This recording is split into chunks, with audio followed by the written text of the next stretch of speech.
بسم اللہ الرحمن الرحیم۔ شرح تہذیب کا چھٹا باب ہے خاتمہ، سبق نمبر 1 میں خوش آمدید۔ آج کے سبق کے اندر ہم کلی منطقی، کلی طبی اور کلی عقلی کے بارے میں پڑھیں گے۔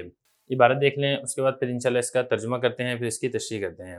مفہوم الکلی یسمى کلیاً منطقیاً ومعروضہ طبعیاً والمجموع عقلیاً وکذا الانواع الخمسۃ۔ مفہوم الکلی أي ما يطلق عليه لفظ الكلي يعني المفهوم الذي لا يمتنع فرض صدقه على كثيرين يسمى كليا منطقيا، فإن المنطقي يقصد من الكلي هذا المعنى، ومعروضه أي ما يصدق عليه مفهوم الكلي كالإنسان والحيوان يسمى كليا طبيعيا لوجوده في الطبائع يعني في الخارج على ما سيجيء، والمجموع المركب من هذا العارض والمعروض كالإنسان الكلي يسمى كليا عقليا إذ لا وجود له إلا في العقل، وكذا انواع الخمسة يعني كما ان الكلية يكون منطقيا وطبيعيا وعقليا كذلك الانواع الخمسة يعني الجنس والفصل والنوع والخاصة والعرض العامة تجري في كل منها هذه الاعتبارات الثلاث، مثلا مفهوم النوع يعني الكلية المقولة على كثيرين متفقين بالحقيقة في جواب ما هو يسمى نوعا منطقيا، ومعروضه كالإنسان والفرس نوعا طبيعيا،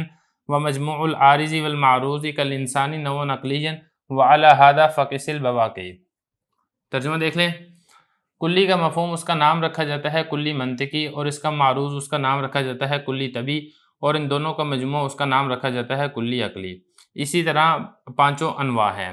کلی کا مفہوم یعنی جس پر لفظ کلی کا اطلاق ہوتا ہے، یعنی وہ مفہوم کہ جس کے کثیرین پر صادقانہ ممتنع ہو، اس کا نام رکھا جاتا ہے کلی منطقی، اس لیے کہ منطقی کلی سے اسی معنی کا قصد اور ارادہ کرتے ہیں۔ معروض یعنی جس پر کلی کا مفہوم صادق آتا ہے، جیسے کہ انسان اور حیوان، ان کا نام رکھا جاتا ہے کلی طبی، اس لیے کہ یہ طبیعت میں پائی جاتی ہے، طبیعت سے مراد ہے خارج میں، جیسا کہ تفصیل آگے آئے گی۔ والمجموع یعنی اس عارض اور معروض سے جو مل کر مرکب ہو، جیسا کہ انسان کلی ہے، اس کا نام رکھا جاتا ہے کلی عقلی، اس لیے کہ اس کا وجود نہیں پایا جاتا سوائے خارج کے۔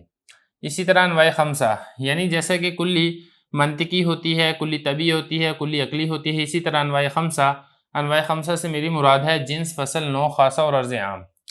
ان سب میں بھی یہ تینوں اعتبارات جاری ہوتے ہیں۔ مثال کے طور پہ نوع کا مفہوم میں مراد لیتا ہوں وہ کلی ہے جو بولی جاتی ہے ایسے کثیر افراد پر جن کی حقیقت متفق ہو ما ہوا کے جواب میں، اس کا نام رکھا جاتا ہے نوع منطقی، اور اس کا معروض جیسے کہ انسان اور فرس ہے، اس کا نام رکھا جاتا ہے نوع طبی، اور عارض اور معروض کا مجموعہ جیسے کہ انسان، اس کا نام رکھا جاتا ہے نوع عقلی۔ اسی کے اوپر باقی کو بھی قیاس کر لیجئے۔ عبارت ہو چکی ہے، ترجمہ ہو چکا ہے، اب چلتے ہیں اس کی تشریح کی طرف۔ چھٹا باب یہاں سے شروع ہو رہا ہے خاتمہ۔ خاتمے کے بارے میں سب سے پہلے آپ تھوڑی سی تفصیل سمجھ لیں۔ دیکھیں یہ جو کتاب ہے اس کے اندر دو چیزیں ہیں، ایک ہے تصورات اور دوسری ہے تصدیقات۔ ہمارے جو گزشتہ 5 باب چلے ہیں ان میں سارے کا سارا ہم تصورات پڑھ رہے ہیں۔ اب یہ جو چھٹا باب ہے خاتمہ، اس سے مراد تصورات کا خاتمہ نہیں ہے، اسی طرح اس سے مراد کتاب کا خاتمہ بھی نہیں ہے، بلکہ جو ہم نے گزشتہ باب پڑھا ہے کلیات خمسہ، اس سے مراد ہے کلیات خمسہ کا خاتمہ۔ مطلب یہ کہ اس باب کے اندر کلیات خمسہ سے متعلقہ جو باقی احکام و مسائل ہیں وہ ذکر کیے جائیں گے۔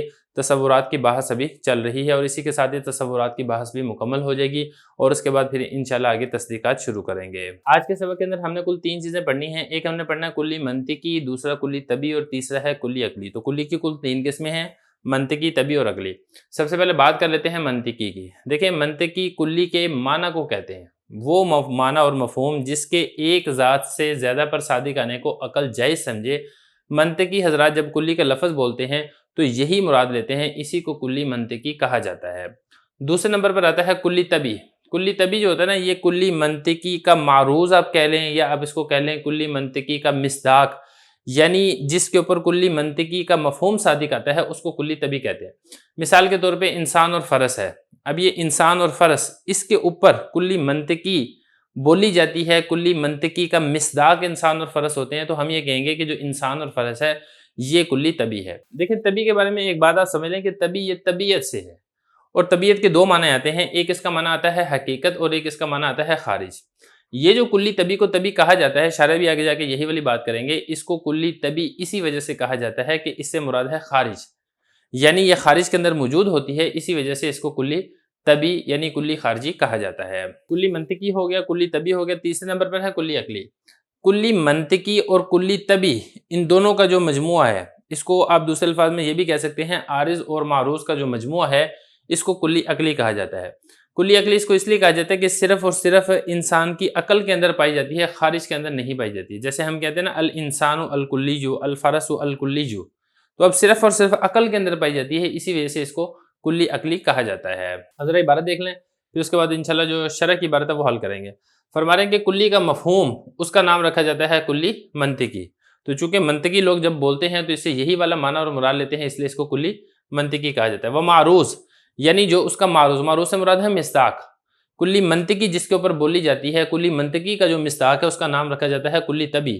اور ان دونوں کا مجموعہ، کن دونوں کا مجموعہ؟ کلی منطقی کا اور کلی طبی کا، ان کے مجموعے کو کلی عقلی کہا جاتا ہے. اب یہاں پر آپ یہ سمجھ لیں کہ یہ جو معروض ہے نا، ہم نے یہ کہا نا کہ معروض ہے مصداق، تو جس چیز کا مصداق ہو اس کو کہا جائے گا عارض. تو آپ یہ بھی کہہ سکتے ہیں کہ عارض اور معروض ان دونوں کے مجموعے کو کلی عقلی کہا جاتا ہے. اور آپ یہ بھی کہہ سکتے ہیں کہ کلی منطقی اور کلی طبی ان دونوں کے مجموعے کو کلی عقلی کہا جاتا ہے. وَكَذَلِكَ الْأَنْوَاءُ الْخَمْسَةُ، اسی طریقے سے پانچوں انواع ہیں. یعنی یہ جو ہم نے پڑھا نا کہ کلی کی تین قسمیں ہیں، کلی منطقی، کلی طبی، کلی عقلی، ان تینوں کا اطلاق انواع خمسہ کے اوپر بھی ہوتا ہے. جیسے جنس ہے تو جنس میں بھی ایسی ہوگا، جنس کی ایک قسم ہوگی جنس منطقی، دوسرا ہوگا جنس طبی، تیسرا ہوگا جنس عقلی.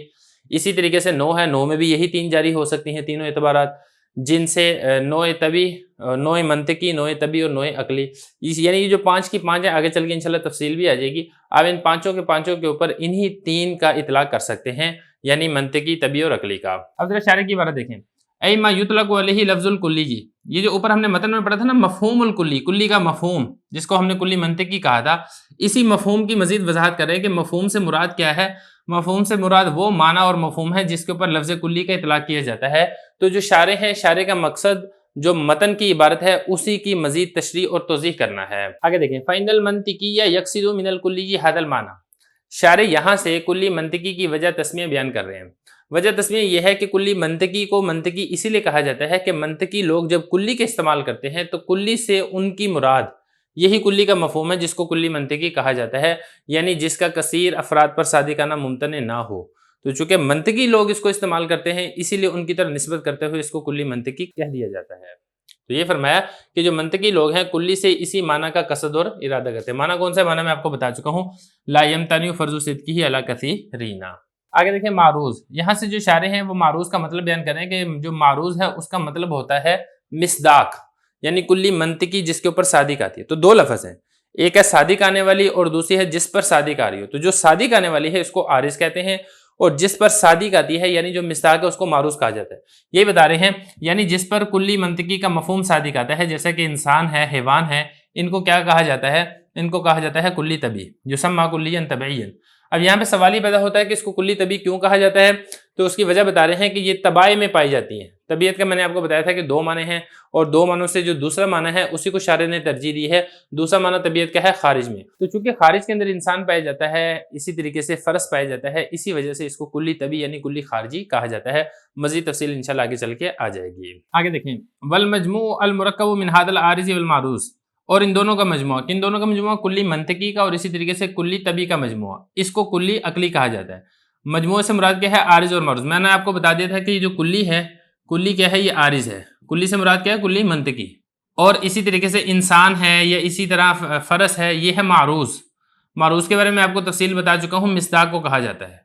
تو عارض اور معروض ان دونوں کا جو مجموعہ ہے اس کا نام رکھا جاتا ہے کلی عقلی. تو اس کو کلی عقلی کیوں کہا جاتا ہے؟ وجہ یہ ہے کہ یہ صرف اور صرف عقل کے اندر پائی جاتی ہے، خارج کے اندر نہیں پائی جاتی، جیسے کہ تفصیل پہلے گزر چکی ہے. یہ بتا رہے ہیں المرکب من هذا العارض والمعروض، جیسا کہ کل انسان الکلی ہے. اب اس میں یہ جو انسان ہے یہ ہے معروض، کیونکہ مصداق ہے نا یہ کلی کا، اور کلی یہ ہے عارض. اس کا نام رکھا جاتا ہے کلی عقلی. اذ لا وجود له الا فی العقل، اس لیے کہ اس کا جو وجود ہے وہ عقل میں ہی ہوتا ہے، خارج میں اس کا وجود نہیں پایا جاتا ہے. وکذالک انواع الخمسہ، اسی طریقے سے پانچوں انواع. کچھ نہ کچھ میں نے آپ کو بتا دیا ہے، باقی جو تفصیل ہے وہ ہم انشاءاللہ اس سے اگلے سبق کے اندر کرتے ہیں. بسم اللہ الرحمن الرحیم. شرح تہذیب کا چھٹا باب ہے خاتمہ، سبق نمبر 2 اعتبارات ثلاثہ میں خوش آمدید. دیکھیے جو دوسرا سبق ہے اعتبارات ثلاثہ، اصل میں یہ پہلا سبق ہی ہے جو ہم نے پہلا سبق پڑھا تھا نا، کلی منطقی، کلی طبی اور کلی عقلی. اسی کے بارے میں بات چل رہی تھی. وہ سبق تھوڑا لمبا ہو گیا تھا اس لیے اس کو وہاں پہ بریک لگا دی تھی. یہ تھوڑی سی عبارت رہتی تھی شرح کی یہاں سے. وقضا انواع الخمسہ، اس میں سے کچھ عبارت میں نے پڑھ دی تھی، ترجمہ بھی کر دیا تھا، لیکن میں ساری کی ساری عبارت پڑھ دیتا ہوں، ترجمہ کر دیتا ہوں پھر اس کی جو تھوڑا سا مطلب بنتا ہے وہ میں آپ کے سامنے واضح کر دوں گا۔ عبارت دیکھ لیں ذرا، یعنی کما ان الکلیہ یکون منطقیا و طبعیا و عقلیا کذالک الانواع الخمسۃ، یعنی الجنس والفصل والنوع والخاصۃ والعرض العامہ تجری فی کل منہا هذه الاعتبارات الثلاث، مثلا مفہوم النوع یعنی الکلی المقول علی کثیرین متفقین بالحقیقت فی جواب ما ہوا یسمى نوعا منطقیا ومعروضہ کالانسان والفرس، نوع طبعیا ومجموع العارض والمعروض کالانسان نوعا عقلیا، وعلى هذا فقس البواقی، بل الاعتبارات الثلاث تجری فی الجزئی ایضا فإن اذا قلنا زید جزئی اعنی ما يمتنع فرض صدقہ علی کثیرین یسمى جزئیا منطقیا ومعروضہ اعنی زید یسمى جزئیا طبعیا والمجموع اعنی زید الجزئیہ یسمى جزئیا عقلیہ۔ ترجمہ دیکھ لیں، انواع خمسہ یعنی جس طریقے سے کلی، منطقی، طبعی اور عقلی ہوتی ہے، اسی طرح انواع خمسہ یعنی جنس، فصل، نوع، خاصہ اور عرض عام، ان میں بھی یہی تین اعتبارات جاری ہوتے ہیں۔ مثال کے طور پہ نوع کا مفہوم میں مراد لیتا ہوں وہ کلی جو بولی جاتی ہے ایسے کثیر افراد پر جن کی حقیقت متفق ہے ما ہوا کے جواب میں، اس کا نام رکھا جاتا ہے نوع منطقی، اور اس کا جو معروض ہے جیسے کہ انسان اور فرس ہے اس کا نام رکھا جائے گا نوع طبعی، اور عارض اور معروض کا مجموعہ جیسا کہ انسان اس کا نام رکھا جائے گا نوع عقلی۔ اسی کے اوپر باقی کو قیاس کر لیں۔ بلکہ یہ جو تین اعتبارات ہیں یہ جزئی میں بھی جاری ہوتے ہیں، اس لیے کہ جب ہم یہ کہتے ہیں زید جزئی، میں مراد لیتا ہوں جزئی سے کہ جس کا کثیر افراد پر صادقانہ ممتنع ہو، اس کا نام رکھا جاتا ہے جزئی منطقی، اور اس کا معروض میں مراد لیتا ہوں زید، اس کا نام رکھا جاتا ہے جزئی طبعی، اور عارض اور معروض کا مجموعہ میں مراد لیتا ہوں زید الجزئی، اس کا نام رکھا جاتا ہے جزئی عقلی۔ پہلی بات اب یہاں پہ یہ سمجھ لیں کہ اعتبارات ثلاثہ سے کیا مراد ہے۔ دیکھیں اعتبارات ثلاثہ سے مراد یہی ہے کلی، منطقی، طبعی اور عقلی۔ تو یہ جو تین کلیے ہیں، یہ تین اعتبارات ہیں، یہ کلیات خمسہ کے اندر بھی جاری ہوتے ہیں۔ کلیات خمسہ سے مراد کیا ہے؟ جنس، نوع، فصل، خاصہ اور عرض عام۔ تو یہاں پر بھی بالکل ایسے ہی ہے، جیسے کلی کا مفہوم تھا اس کو ہم کہا جاتا تھا کلی منطقی، اور جو اس کا مصداق تھا اس کو کہا جاتا تھا کلی طبعی، اس کا جو مصداق تھا، اس کا جو معروض تھا، اور مفہوم اور مصداق کا مجموعہ، یا ہم یہ کہیں عارض اور معروض کا مجموعہ، اس کو کہا جاتا تھا کلی عقلی۔ بالکل ایسے ہی جنس، نوع، فصل، خاصہ اور عرض عام میں بھی یہی ہوگا۔ دیکھیں جو جنس کا مفہوم ہے اس کو کہا جائے گا جنس منطقی، اور جو جنس کا مصداق ہے اس کو کہا جائے گا جنس طبعی، اور مفہوم اور مصداق کا مجموعہ اس کو کہا جائے گا جنس عقلی۔ اسی طرح نوع میں بھی ہے، نوع یعنی وہ کلی، ایک جو اس کا مفہوم ہے اس کو کہا جائے گا نوع منطقی، اور جو اس کا مصداق ہے اس کو کہا جائے گا نوع طبعی، اور مفہوم اور مصداق کا جو مجموعہ ہے اس کو کہا جائے گا نوع عقلی۔ ساروں کے ساروں کے اندر ایسی جاری ہوگی۔ فصل میں بھی ایسی ہے، فصل کا جو مفہوم ہے وہ ہوگا فصل منطقی، اور جو اس کا مصداق ہے اس کو کہیں گے فصل طبعی، اور مفہوم اور مصداق کے مجموعے کو کہا جائے گا فصل عقلی۔ ایسے ہی خاصہ کے اندر بھی ہوگا، ایسے ہی عرض عام کے اندر بھی ہوگا۔ تو یہی والی بات شارح کہہ رہے ہیں کہ کلی جس طریقے سے منطقی، طبعی اور عقلی ہوتی ہے، بالکل اسی طرح انواع خمسہ میں بھی۔ انواع خمسہ سے کیا مراد ہے؟ اس سے مراد ہے جنس، فصل، نوع، خاصہ اور عرض عام۔ ان میں بھی یہی تین اعتبارات جاری ہوتے ہیں۔ یہ جو ہے نا ہذہ الاعتبارات الثلاث، یہ اس میں اشارہ مشار الیہ مل کر یہ تجری کا فائل آپ نے بنانا ہے۔ یہ تین اعتبارات ان پانچوں میں بھی جاری ہوتے ہیں۔ مثال کے طور پہ اب انہوں نے مثال دی ہے نوع کی، لیکن میں نے آپ کو بتا دیا کہ صرف نوع کے ساتھ خاص نہیں ہے، جنس میں بھی ایسے ہی ہو سکتا ہے، فصل میں بھی، خاصہ میں بھی اور عرض عام میں بھی۔ نوع، پہلے اب نوع کی تعریف کریں۔ نوع سے کیا میں مراد لیتا ہوں؟ دیکھیں نوع سے مراد یہ ہے کہ جو بولی جاتی ہے ایسے کثیر افراد پر جو ان کی حقیقت متفق ہو ما ہوا کے جواب میں، یہ نوع کی تعریف ہے، جیسے کہ آپ پہلے پچھلے باب کے اندر پڑھ چکے ہیں۔ اب یہ جو اس کا نوع کا مفہوم ہے، یہ نوع کی جو تعریف ہے اس کو کہا جائے گا نوع منطقی، اور جو اس کا معروض یعنی جو خارج کے اندر جو اس کا مصداق ہے اس کو کہا جیسا کہ انسان ہے یا فرس ہے، اس کو کہا جائے گا نوع طبعی، دوسری قسم ہوگی۔ اور عارض اور معروض کا مجموعہ، عارض سے مراد کیا ہے؟ جو اس کا مفہوم ہے، جو اس کی تعریف ہے، یہ ہے عارض، اور معروض سے مراد کیا ہے؟ مصداق۔ ان دونوں کا جو مجموعہ ہے جیسا کہ انسان، اس کو کہا جائے گا نوع عقلی۔ وَعَلَى هَذَا فَقِسِ الْبَوَاقِي، اسی کے اوپر آپ باقی کو بھی قیاس کر لیں، جنس کو بھی آپ اسی کے اوپر قیاس کر لیں، فصل کو بھی آپ اسی کے اوپر قیاس کر لیں، خاصہ کو بھی، عرض عام کو بھی، ساروں کی مثالیں آپ پڑھ چکے ہیں۔ تو جو تعریف ہوگی یا آپ کہیں گے جو مفہوم ہوگا اس کو آپ کہیں گے منطقی، اور جو مصداق ہوگا اس کو آپ کہیں گے طبعی، اور مفہوم اور مصداق کا جو مجموعہ ہے اس کو عقلی کہا جائے گا۔ آگے فرمانے کہ جو تین اعتبارات ہیں یعنی منطقی ہونا، طبعی ہونا اور عقلی ہونا، یہ صرف کلی کے ساتھ خاص نہیں ہے بلکہ جزئی کے اوپر بھی بولے جا سکتے ہیں۔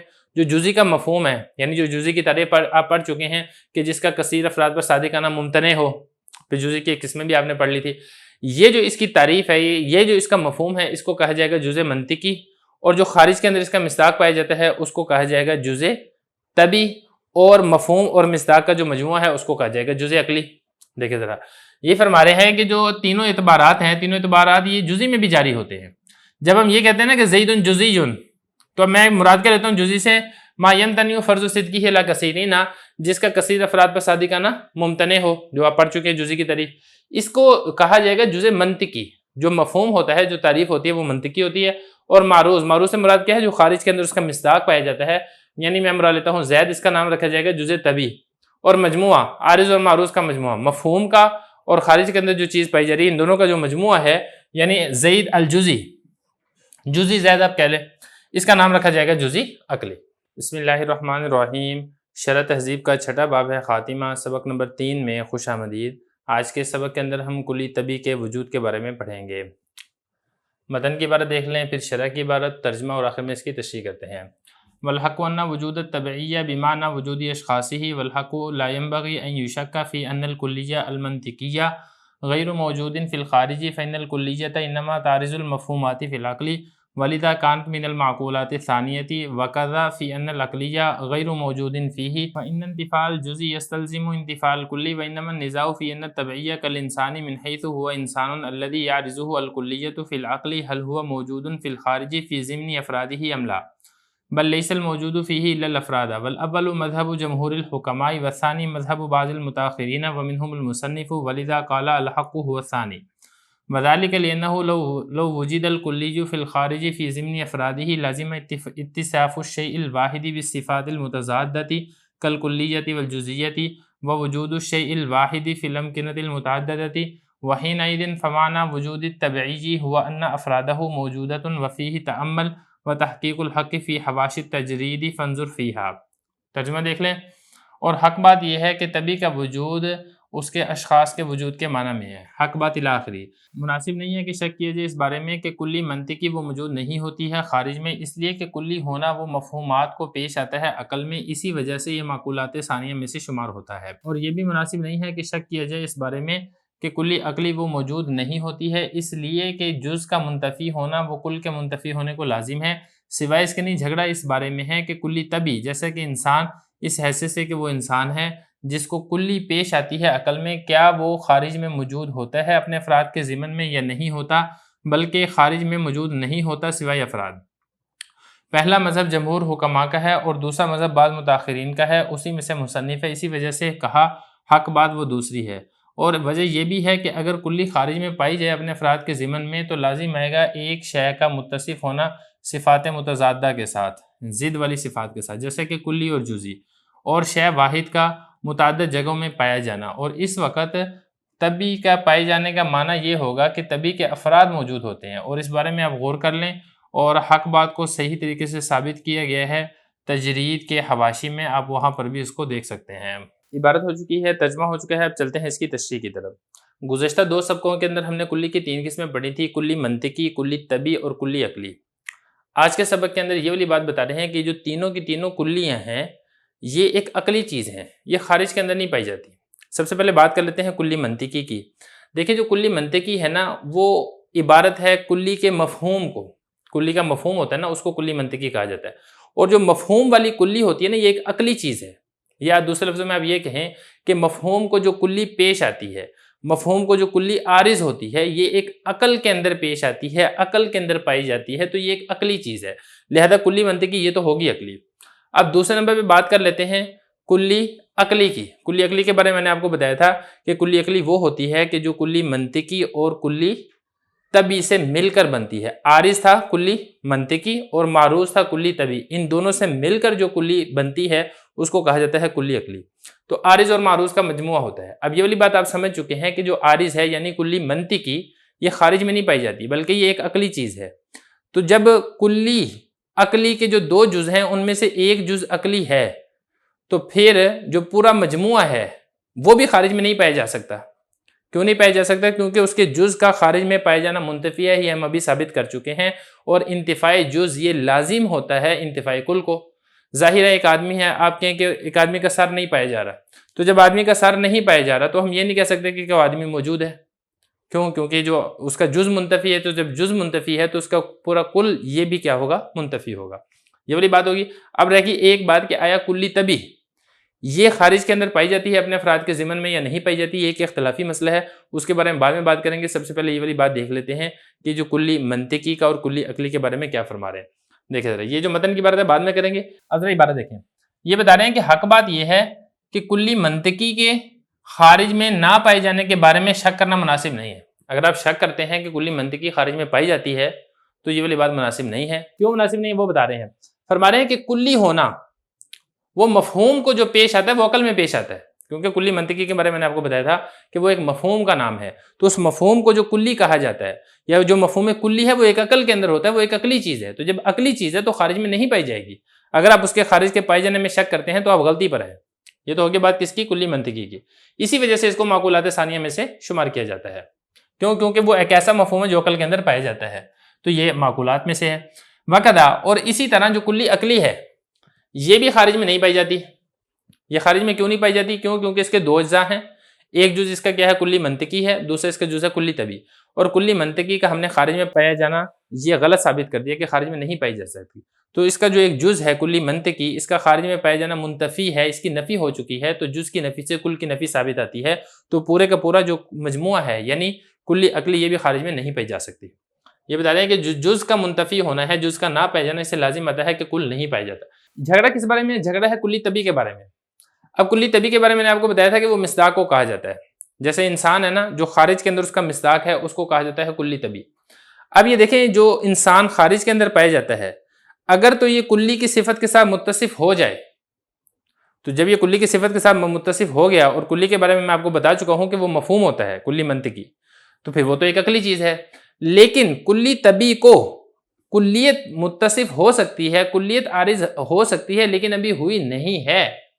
مثال کے طور پہ الانسان من حیث ہوا یعنی جس کو ابھی تک کلیت عارض نہیں ہوئی ہے، وہ آیا اپنے افراد کے ضمن میں خارج میں پایا جاتا ہے یا نہیں پایا جاتا ہے، اس میں اختلاف ہے۔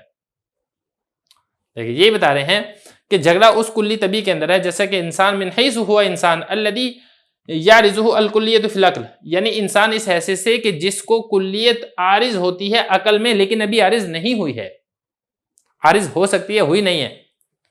کیا وہ خارج میں اپنے افراد کے ضمن میں پایا جاتا ہے یا پھر اپنے افراد کے ضمن میں پایا نہیں جاتا؟ یہ لفظ تو اصل ہے ضمن، لیکن اس کو بولنے میں آسانی ہے تو اس لیے میں ضمن بولتا ہوں۔ جب میں نے عبارت پڑھی تھی تو میں نے اس کو ضمن ہی پڑھا تھا۔ تو بتا رہے ہیں کہ اختلاف اس بارے میں ہے کہ کیا خارج میں اپنے افراد کے ضمن میں پایا جاتا ہے یا پھر خارج میں اپنے افراد کے ضمن میں نہیں پایا جاتا بلکہ افراد ہی پائے جاتے ہیں۔ پہلا جو مذہب ہے وہ جمہور حکماء کا مذہب ہے، اور دوسرا مذہب بعض متاخرین کا ہے اور انہی میں سے مصنف ہیں۔ دو مذہب ہو گئے نا، ایک مذہب تو یہ ہے کہ جو کلی طبی ہے یہ اپنے افراد کے ضمن میں خارج میں پائی جاتی ہے، اور دوسرا مذہب کیا ہے؟ دوسرا مذہب یہ ہے کہ اپنے افراد کے ضمن میں نہیں پائی جاتی کلی طبی، بلکہ کلی طبی بھی کلی منطقی اور عقلی کی طرح خارج میں نہیں پائی جاتی ہے، اس کے افراد پائے جاتے ہیں خارج کے اندر۔ یہ جو دوسرا مذہب ہے یہ بعض متاخرین کا مذہب ہے، اسی میں سے مصنف یعنی علامہ تفتزانی بھی ہیں، اور یہی اسی وجہ سے کہا کہ جو حق بات ہے وہ یہی دوسرا مذہب ہے، والحق ان وجود طبی بمعنی وجود اشخاصی ہی۔ اسی کو کہا کہ حق بات یہی ہے کہ جو کلی طبی کا جو وجود ہے یہ نہیں پایا جاتا خارج میں، بلکہ اصل اور حق بات یہ ہے کہ اس کے افراد خارج کے اندر پائے جاتے ہیں۔ وذالک لأنہ لو وجد الکلی فی الخارج فی ضمن افرادہ لازم اتصاف الشیء الواحد بالصفات المتضادۃ۔ دیکھیں جو شارح نے یہ کہا تھا نا کہ جو کلی طبی ہے یہ اپنے افراد کے ضمن میں نہیں پائی جاتی بلکہ یہ کلی طبی کے افراد پائے جاتے ہیں خارج میں، اس کی دلیل یہاں سے دے رہے ہیں۔ دلیل یہ ہے کہ اگر آپ یہ کہیں گے کہ کلی طبی اپنے افراد کے ضمن میں پائی جاتی ہے تو دو خرابیاں لازم آئیں گی۔ پہلی خرابی کیا ہے؟ پہلی خرابی سے پہلے آپ یہ سمجھیں کہ کلی ہے نا، کلی مثال کے طور پہ انسان، اب انسان کے افراد ہیں، جیسے اس کا ایک فرد ہے زید، دوسرا فرد ہے خالد، جو اس کی جزیات ہیں، تو جزیات جو ہوتی ہیں نا وہ متضاد صفات کے ساتھ موصوف ہوتی ہیں۔ جیسے ہم یہ کہیں کہ زید سو رہا ہے، خالد جاگ رہا ہے، تو یہ سونا الگ صفت ہے، جاگنا الگ صفت ہے۔ یا ہم کہیں کہ عمر پانی پی رہا ہے، بکر بوتل پی رہا ہے، وغیرہ ذالکہ۔ تو جو جزیات ہیں یہ تو متضاد صفات کے ساتھ متصف ہوتی ہیں، ایک جزی ایک صفت کے ساتھ متصف ہے، دوسری جزی دوسری صفت کے ساتھ متصف ہے۔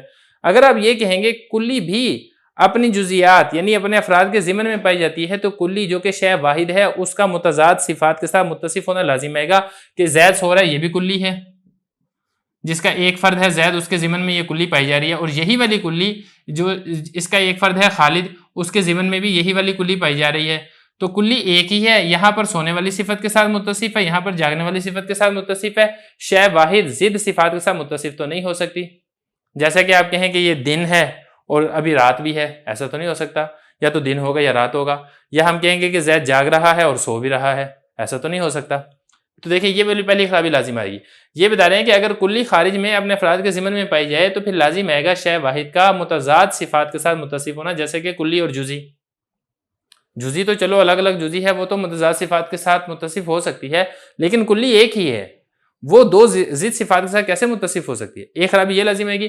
پھر دوسری خرابی یہ لازم آئے گی کہ دیکھیں کلی کے جو افراد ہیں یا اس کی جو جزیات ہیں یہ مختلف جگہوں کے اندر پائے جاتے ہیں. جیسے زید ہے، زید ہوگا کراچی میں، خالد ہوگا ملتان میں، بکر ہوگا فیصل آباد میں. اگر ایک ہی کلی اپنے ان تمام افراد کے ضمن میں پائی جا رہی ہے تو کل ایک ہی چیز کا متعدد جگہوں میں پایا جانا لازم آئے گا. حالانکہ ایک چیز یا ایک شے جو ہے وہ ایک جگہ میں تو ہو سکتی ہے، متعدد جگہ میں تو نہیں ہو سکتی. مثال کے طور پہ زید ہے، آپ کہیں کہ زید فیصل آباد میں ہے اور زید فیصل آباد میں بھی ہے، زید کراچی میں بھی ہے، ایسا تو نہیں ہو سکتا. یا فیصل آباد میں ہوگا یا کراچی میں ہوگا یا کسی اور جگہ پر ہوگا. یہ دو خرابیاں لازم آئیں گی. یہ بتا رہے ہیں دوسری خرابی یہ لازم آئے گی کہ شے واحد کا متعدد جگہوں میں پائے جانا لازم آئے گا. تو پھر مسئلہ کیا ہے؟ مسئلہ بتا رہے ہیں اشارے کہ دیکھیں بات یہ ہے کہ جو طبی کا جو وجود ہے کلی طبی کا، یہ بھی بالکل ایسی ہے کلی منطقی اور کلی عقلی کی طرح کہ جس طریقے سے یہ ان کے افراد خارج میں پائے جاتے ہیں، بالکل ایسے ہی کلی طبی کے بھی افراد خارج میں پائے جاتے ہیں. کلی طبی اپنے افراد کے ضمن میں خارج میں نہیں پائی جاتی. وفی تعامل، اور اس میں تعامل غور و فکر ہے. غور و فکر اس کے اندر یہ ہے کہ آپ نے یہ جو دو دلیلیں دی ہیں، یعنی دو خرابیاں پیش آئیں گی، یہ ہمیں تسلیم نہیں ہے. یہ ہمیں تسلیم کیوں نہیں ہے؟ وہ اس لیے تسلیم نہیں ہے کہ وحدت کی تین قسمیں ہوتی ہیں. ایک ہوتی ہے وحدت نوعی، دوسری ہوتی ہے وحدت جنسی، تیسری ہوتی ہے وحدت شخصی. واحد ہو وحدت نوعی کے ساتھ جیسا کہ انسان، واحد ہو وحدت جنسی کے ساتھ جیسا کہ حیوان، واحد ہو وحدت شخصی کے ساتھ جیسا کہ زید. یہ شخصی کہہ لیں، آپ اس کو فردی کہہ لیں، آپ اس کو کوئی بھی کہہ سکتے ہیں. دیکھیں شے واحد اور واحد بھی ہو وحدت شخصی کے ساتھ، وہ تو صفات متضادہ کے ساتھ موصوف نہیں ہو سکتی ہے. جیسے کہ زید ہے، اب یہ وحدت شخصی ہے، زید سو بھی رہا اور جاگ بھی رہا، ایسا تو نہیں ہو سکتا ہے. لیکن جو واحد ہو وحدت نوعی کے ساتھ یا جو واحد ہو وحدت جنسی کے ساتھ، وہ صفات متضادہ کے ساتھ متصف ہو سکتی ہے، اور اسی طریقے سے وہ بیک وقت متعدد جگہوں میں بھی پائی جا سکتی ہے. لہذا ہم نے جو یہاں پر کہا ہے کہ اپنے افراد کے ضمن میں پائی جاتی ہے، تو یہاں پر واحد سے مراد، کلی واحد سے مراد یا تو واحد نوعی ہے یا پھر واحد جنسی ہے. واحد فردی یا واحد شخصی ہماری مراد ہی نہیں ہے. جب ہماری مراد ہی نہیں ہے تو پھر دو اعتراض کرنا یا دو خرابیاں پیش کرنا یہ بھی جائز اور درست نہیں ہوگا. یہ بتا رہے ہیں فی تعامل، اس کے بارے میں آپ غور کر سکتے ہیں. باقی اس کے بارے میں آپ کو مزید وضاحت چاہیے ہو تو تجرید نامی کوئی کتاب ہے، اس کے حاشیے کے اندر آپ دیکھ لیں. آپ کو مل جائے تو پھر آپ مجھے بھی بتا دیجیے گا. فنظر فیہا، تو آپ وہاں سے بھی اس کو دیکھ سکتے ہیں. بسم اللہ الرحمن الرحیم. شرح تہذیب کا چھٹا باب ہے خاتمہ، سبق نمبر 4 میں خوش آمدید. آج کے سبق کے اندر ہم معرف الشیء کے بارے میں پڑھیں گے. عبارت دیکھ لیں. معرف الشیء ما یقال علیہ لافادۃ تصورہ، معرف الشیء بعد الفراغ عن بیان ما یترکب منہ المعرف شرع فی البحث عنہ، وقد علمت ان المقصود بالذات فی هذا الفن هو البحث عنہ عن الحجۃ، وعرفه بانه ما يحمل على الشیء ای المعرف لیفید تصور هذا الشیء اما بکنہہ او بوجہ یمتاز عن جمیع ما عداہ. ترجمہ دیکھ لیں. کسی شے کا معرف وہ ہوتا ہے جو اس شے پر بولا جاتا ہے تاکہ اس کے تصور کا فائدہ دے.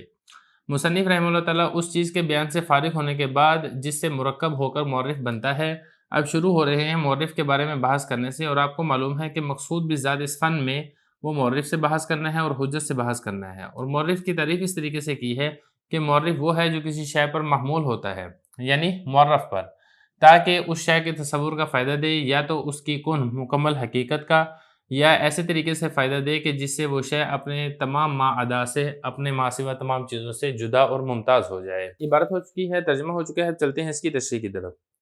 مصنف رحمہ اللہ تعالیٰ یہاں سے معرف کو شروع کریں. آپ یہاں بھی سمجھ لیں کہ دو چیزیں ہوتی ہیں، ایک ہوتا ہے معرف اور دوسرا ہوتا ہے معرف. معرف کہتے ہیں جس کی تعریف کی جائے، اور معرف کہتے ہیں تعریف کو. اس کو آپ معرف بھی کہہ سکتے ہیں اور اس کو آپ تعریف بھی کہہ سکتے ہیں. مثال کے طور پہ معرف ہے اسم، فعل، حرف.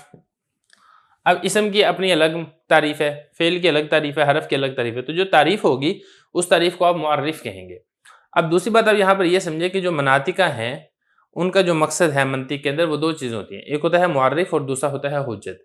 اب مسئلہ یہاں پر یہ ہے کہ یہ جو معرف ہے، یہ آپ دوسرے لفظوں میں کہ یہ جو تعریف ہے یہ کلیوں سے مل کر بنتا ہے، تو اس لیے مناطق کا پہلے کلیوں سے بحث کرتے ہیں۔ تو جب کلیوں سے بحث ہماری مکمل ہو چکی ہے اس سے پیچھے والے 5ویں باب کے اندر، تو اب یہاں سے معرف یعنی تعریف کو شروع کر رہے ہیں۔ تعریف دوسرے لفظ میں آپ اس کو معلوم تصور بھی کہہ سکتے ہیں۔ اب اس کے بعد آگے بتا رہے ہیں کہ معرف الشیء ما یقال علیہ لافادۃ تصورہ، کہ کسی بھی شے کا معرف وہ ہوتا ہے، معرف یعنی تعریف وہ ہوتا ہے جو اس شے پر بولا جاتا ہے تاکہ اس شے کے تصور کا فائدہ دے۔ مثال کے طور پہ اب اسم کا جو معرف ہے یا اسم کی جو تعریف ہے وہ اس اسم پر بولی جاتی ہے جو اپنے معنی مستقل پر دلالت کرے اور اس میں 3 زمانوں میں سے کوئی زمانہ نہ پایا جائے۔ اب یہ جو تعریف ہے یا یہ جو معرف ہے یہ اس اسم پر بولا جاتا ہے، اس سے اس اسم کا جو تصور ہے وہ آپ کو حاصل ہوتا ہے۔ اسی طریقے سے فعل کی تعریف ہے یا فعل کا معرف ہے، حرف ہے، یہ تو میں نے ایک مثال کے طور پہ دی ہے۔ کسی بھی چیز کی تعریف ہے وہ اس چیز کا معرف ہوتا ہے اور اس چیز کے اوپر بولا جاتا ہے تاکہ اس کا جو تصور ہے وہ آپ کو حاصل ہو۔ اب یہاں پر ایک بات آپ اور سمجھیں کہ یہ جو کہا نا ما یقال علیہ، جو اس چیز پر بولا جائے، یعنی جو معرف ہے اور جو تعریف ہے اس کے لیے یہ لازم اور ضروری ہے کہ اس کا حمل اس شے پر، اس شے سے مراد کیا ہے؟ معرف، اس پر ہونا جائز اور درست ہو۔ اگر کوئی چیز ایسی ہے جو اس شے پر نہیں بولی جاتی ہے تو پھر اس کو معرف نہیں کہیں گے، اگر اس کو آپ اس معرف کے اوپر محمول نہیں کر سکتے ہیں۔ مثال کے طور پہ اب یہ تو کہہ سکتے ہیں زید انسان، کہ زید انسان ہے، کہ آپ زید معرف کی تعریف انسان کے ساتھ کریں کیونکہ انسان کا حمل زید کے اوپر درست ہے، لیکن آپ یہ نہیں کہہ سکتے زید ماء، کیوں؟ کیونکہ ماں کے ذریعے سے آپ زید کی تعریف نہیں کر سکتے، ماں کا حمل زید پر کرنا جائز اور درست نہیں ہے۔ تو یہ فرمایا ما یقال علیہ، یقال سے مراد کیا ہے؟ یقال سے مراد ہے ما یحمل علیہ، جیسے کہ آگے آ بھی رہا ہے کہ وہ چیز یعنی معرف کا حمل معرف پر کرنا جائز اور درست ہو۔ اس کے بعد آگے لافادۃ تصورہ، تاکہ وہ اس کے تصور کا فائدہ دے۔ کون کس کے تصور کا فائدہ دے؟ معرف معرف کے تصور کا فائدہ دے، یعنی جب آپ معرف کو محمول کریں گے معرف پر تو پھر آپ کو اس سے معرف کا کچھ نہ کچھ تصور حاصل ہونا یہ بھی ضروری ہے۔ اگر محمول تو ہوتا ہو لیکن تصور کا فائدہ نہ دے تو پھر اس کو معرف نہیں کہیں گے۔ مثال کے طور پہ زید جوہر، اب دیکھیں جوہر کا حمل زید پر جائز اور درست تو ہے لیکن جوہر سے زید کا تصور آپ کو حاصل نہیں ہوتا ہے، تو لہذا یہ جو جوہر ہے یہ زید کے لیے معرف نہیں بن سکتا ہے۔ تو اس چیز کا آپ نے خیال رکھنا ہے۔ معرف کسے کہتے ہیں وہ میں نے بتا دیا، معرف کسے کہتے ہیں وہ بتا دیا، ما یقال علیہ وہ میں نے بتا دیا، لافادۃ تصوری یہ چیزیں واضح ہو گئی ہیں۔ اب چلتے ہیں اس شرح کی طرف۔ عبارت دیکھیں بعد الفراغ عن بیان ما یترکب منہ المعرف، تو یہاں سے ربط بیان کرنا چاہ رہے ہیں کہ یہ جو معرف الشیء، اس معرف الشیء کا جو ماقبل ہم نے باب پڑھا ہے کلیات خمسہ، اس کے ساتھ ربط کیا ہے؟ تو ربط یہ ہے کہ دیکھیں جو معرف ہے جیسے کہ میں نے آپ کو ابھی بتایا تھا یہ کلیات خمسہ سے مل کر بنتا ہے، ہر کلیات سے مل کر تو نہیں بنتا، اس میں تھوڑی سی تفصیل ہے، بہرحال وہ آگے چل کے آ جائے گی۔ خلاصہ یہ ہے کہ جو معرف ہے وہ کلیات سے مل کر بنتا ہے، تو اس لیے کلیات کا ذکر پہلے کر دیا ہے جن سے مل کر معرف بنتا ہے۔ تو جب وہ والی چیز پہلے ہو چکی ہے تو اب اس کے بعد جو معرف کی بحث ہے وہ یہاں سے شروع کر رہے ہیں۔ یہ فرما رہے ہیں کہ فارغ ہونے کے بعد اس چیز کے بیان سے، اس چیز سے بیان کیا ہے؟ ماں سے مراد ہے کلیات، کلیات کے بیان سے فارغ ہونے کے بعد جس سے مل کر معرف بنتا ہے، اس کو آپ نے معرف پڑھنا ہے، اس کو آپ نے معرف نہیں پڑھنا۔ شرع فی البحث ہو تو اب یہاں سے اس کے بارے میں بحث کرنا شروع ہو رہے ہیں۔ کس کے بارے میں؟ معرف کے بارے میں بحث کرنا شروع ہو رہے ہیں۔ وجہ یہ ہے کیونکہ جو مقصود بالذات ہے وہ معرف اور حجت ہے، مقصود بالذات وہ کلیات نہیں ہے۔ کلیات و ضرورت کی وجہ سے ہم نے اس کو پہلے ذکر کر دیا ہے، لیکن مقصود بالذات چونکہ معرف ہے اس لیے یہاں سے معرف کو شروع کر رہے ہیں۔ یہ بتا رہے ہیں وقت علمت ان المقصود بالذاتی، کہ جو مقصود بالذات ہے اس فن یعنی فن منطق میں وہ اس معرف سے بحث کرنا ہے اور حجت سے بحث کرنا ہے۔ وعرفہ، تعریف کر رہے ہیں کہ معرف کی تعریف کیا ہے۔ معرف کی پہچان اس طریقے سے کی گئی ہے ما یحمل علی شیء، جو کسی شے پر محمول ہو۔ دیکھیں یہاں پر کہا تھا ما یقال علیہ، یہاں پر کہہ رہے ہیں ما یحمل علیہ، تو یقال کا مطلب ہے یحمل۔ وجہ یہ ہے کہ جب قول کا صلہ علی آتا ہے تو قول سے مراد ہوتا ہے حمل، تو ما یقال علیہ کا مطلب ہے ما یحمل علیہ، اور علیہ کے بعد یہ جو علیہ میں ہی ضمیر ہے اس ضمیر کا مرجع نکال دیا، علیہ کے اندر جو ہی ضمیر ہے اس کا مرجع ہے شے، یعنی جو معرف ہے اس کا حمل اس شے پر ہوتا ہے۔ اب یہاں پہ سوال یہ پیدا ہوتا ہے کہ وہ شے کیا ہے، تو شے کے بارے میں بتا دیا ای المعرف، شے سے مراد ہے معرف۔ دوسرے لفظوں میں ہم یہ کہیں کہ جو معرف ہے اس کا حمل معرف پر کیا جاتا ہے تاکہ معرف کا تصور آپ کو حاصل ہو جائے۔ یہ بتا رہے ہیں لیفید تصور هذا الشیء، تاکہ اس شے کا تصور، شے سے مراد میں آپ کو بتا چکا ہوں وہ ہے معرف۔ تو معرف کا حمل معرف پر کیا جاتا ہے تاکہ آپ کو معرف کا تصور حاصل ہو جائے۔ اب یہ جو معرف کا تصور حاصل ہوگا، یہ تصور دو طریقوں سے حاصل ہو سکتا ہے معرف کے ذریعے سے۔ ایک تو یہ ہے کہ تصور بکن، اور دوسرا ہے تصور بالوجہ۔ تصور بالکن کسے کہتے ہیں؟ تصور بالکن کا مطلب یہ ہے کہ مکمل حقیقت، یعنی معرف اگر معرف کی مکمل ذاتیات اور مکمل حقیقت کی اطلاع دیتا ہے تو اس کو تصور بالکن کہتے ہیں۔ جیسا کہ الانسان حیوان ناطقن، اب حیوان ناطقن ایسا معرف ہے جو انسان کی مکمل ذاتیات پر اطلاع دیتا ہے، تو یہ اس کو کہا جائے گا کہ اس تعریف سے آپ کو یا اس معرف سے آپ کو معرف کا تصور بالکن حاصل ہوا ہے۔ دوسرا یہ ہے کہ معرف سے معرف کا تصور بالوجہ حاصل ہو، یعنی مکمل ذاتیات کی اطلاع تو نہیں ملتی ہے لیکن معرف کو اس کے علاوہ تمام اغیار سے جدا کر دیتا ہے، ممتاز کر دیتا ہے، الگ کر دیتا ہے۔ جیسے یہ کہ انسان کی آپ تعریف کہیں حیوان ضاحکن، اب یہ جو حیوان ضاحکن ہے اس سے آپ کو انسان کا مکمل تصور تو حاصل نہیں ہو رہا ہے، یعنی مکمل حقیقت تو آپ کو معلوم نہیں ہو رہی ہے، لیکن اتنا ضرور ہے کہ اس تعریف کے ذریعے سے انسان جو دیگر حقیقتیں ہیں جو کہ حیوانیت کے اندر انسان کے ساتھ شریک ہیں، فرس، بکر، غنم وغیرہ، یہ تعریف یا یہ معرف کو دیگر تمام مشترکہ حقائق سے جدا اور الگ کر دیتا ہے۔ یہاں پہ ایک سوال ہوتا ہے، اس کو بھی سمجھ لیں۔ سوال یہاں پر یہ پیدا ہوتا ہے کہ آپ نے یہ کہا کہ معرف جو معرف کی تعریف کرے گا یہ تصور بالکن کرے گا یا تصور بالوجہ کرے گا، تو آپ نے ان دونوں کو مقابل ذکر کیا ہے، یا یہ ہوگی یا یہ ہوگی۔ حالانکہ ان دونوں کے اندر جو نسبت ہے وہ تقابل کی نسبت تو نہیں ہے، بلکہ ان دونوں کے درمیان نسبت عموم خصوص کی ہے۔ یہ جو کن ہے یہ خاص مطلق ہے، اور یہ جو وجہ ہے یہ عام مطلق ہے۔ جہاں پر خاص مطلق یعنی تصور بالکن پایا جائے گا وہاں پر تصور بالوجہ لازمی طور پہ پایا جائے گا۔ اگر آپ اس کو اس کی مکمل حقیقت پر اطلاع مل رہی ہے تو ظاہر ہے وہ اس کو اس کے غیر سے جدا بھی ضرور کر دے گا۔ تو آپ نے اس کو ایک دوسرے کے مقابل بنا کر کیوں ذکر کیا؟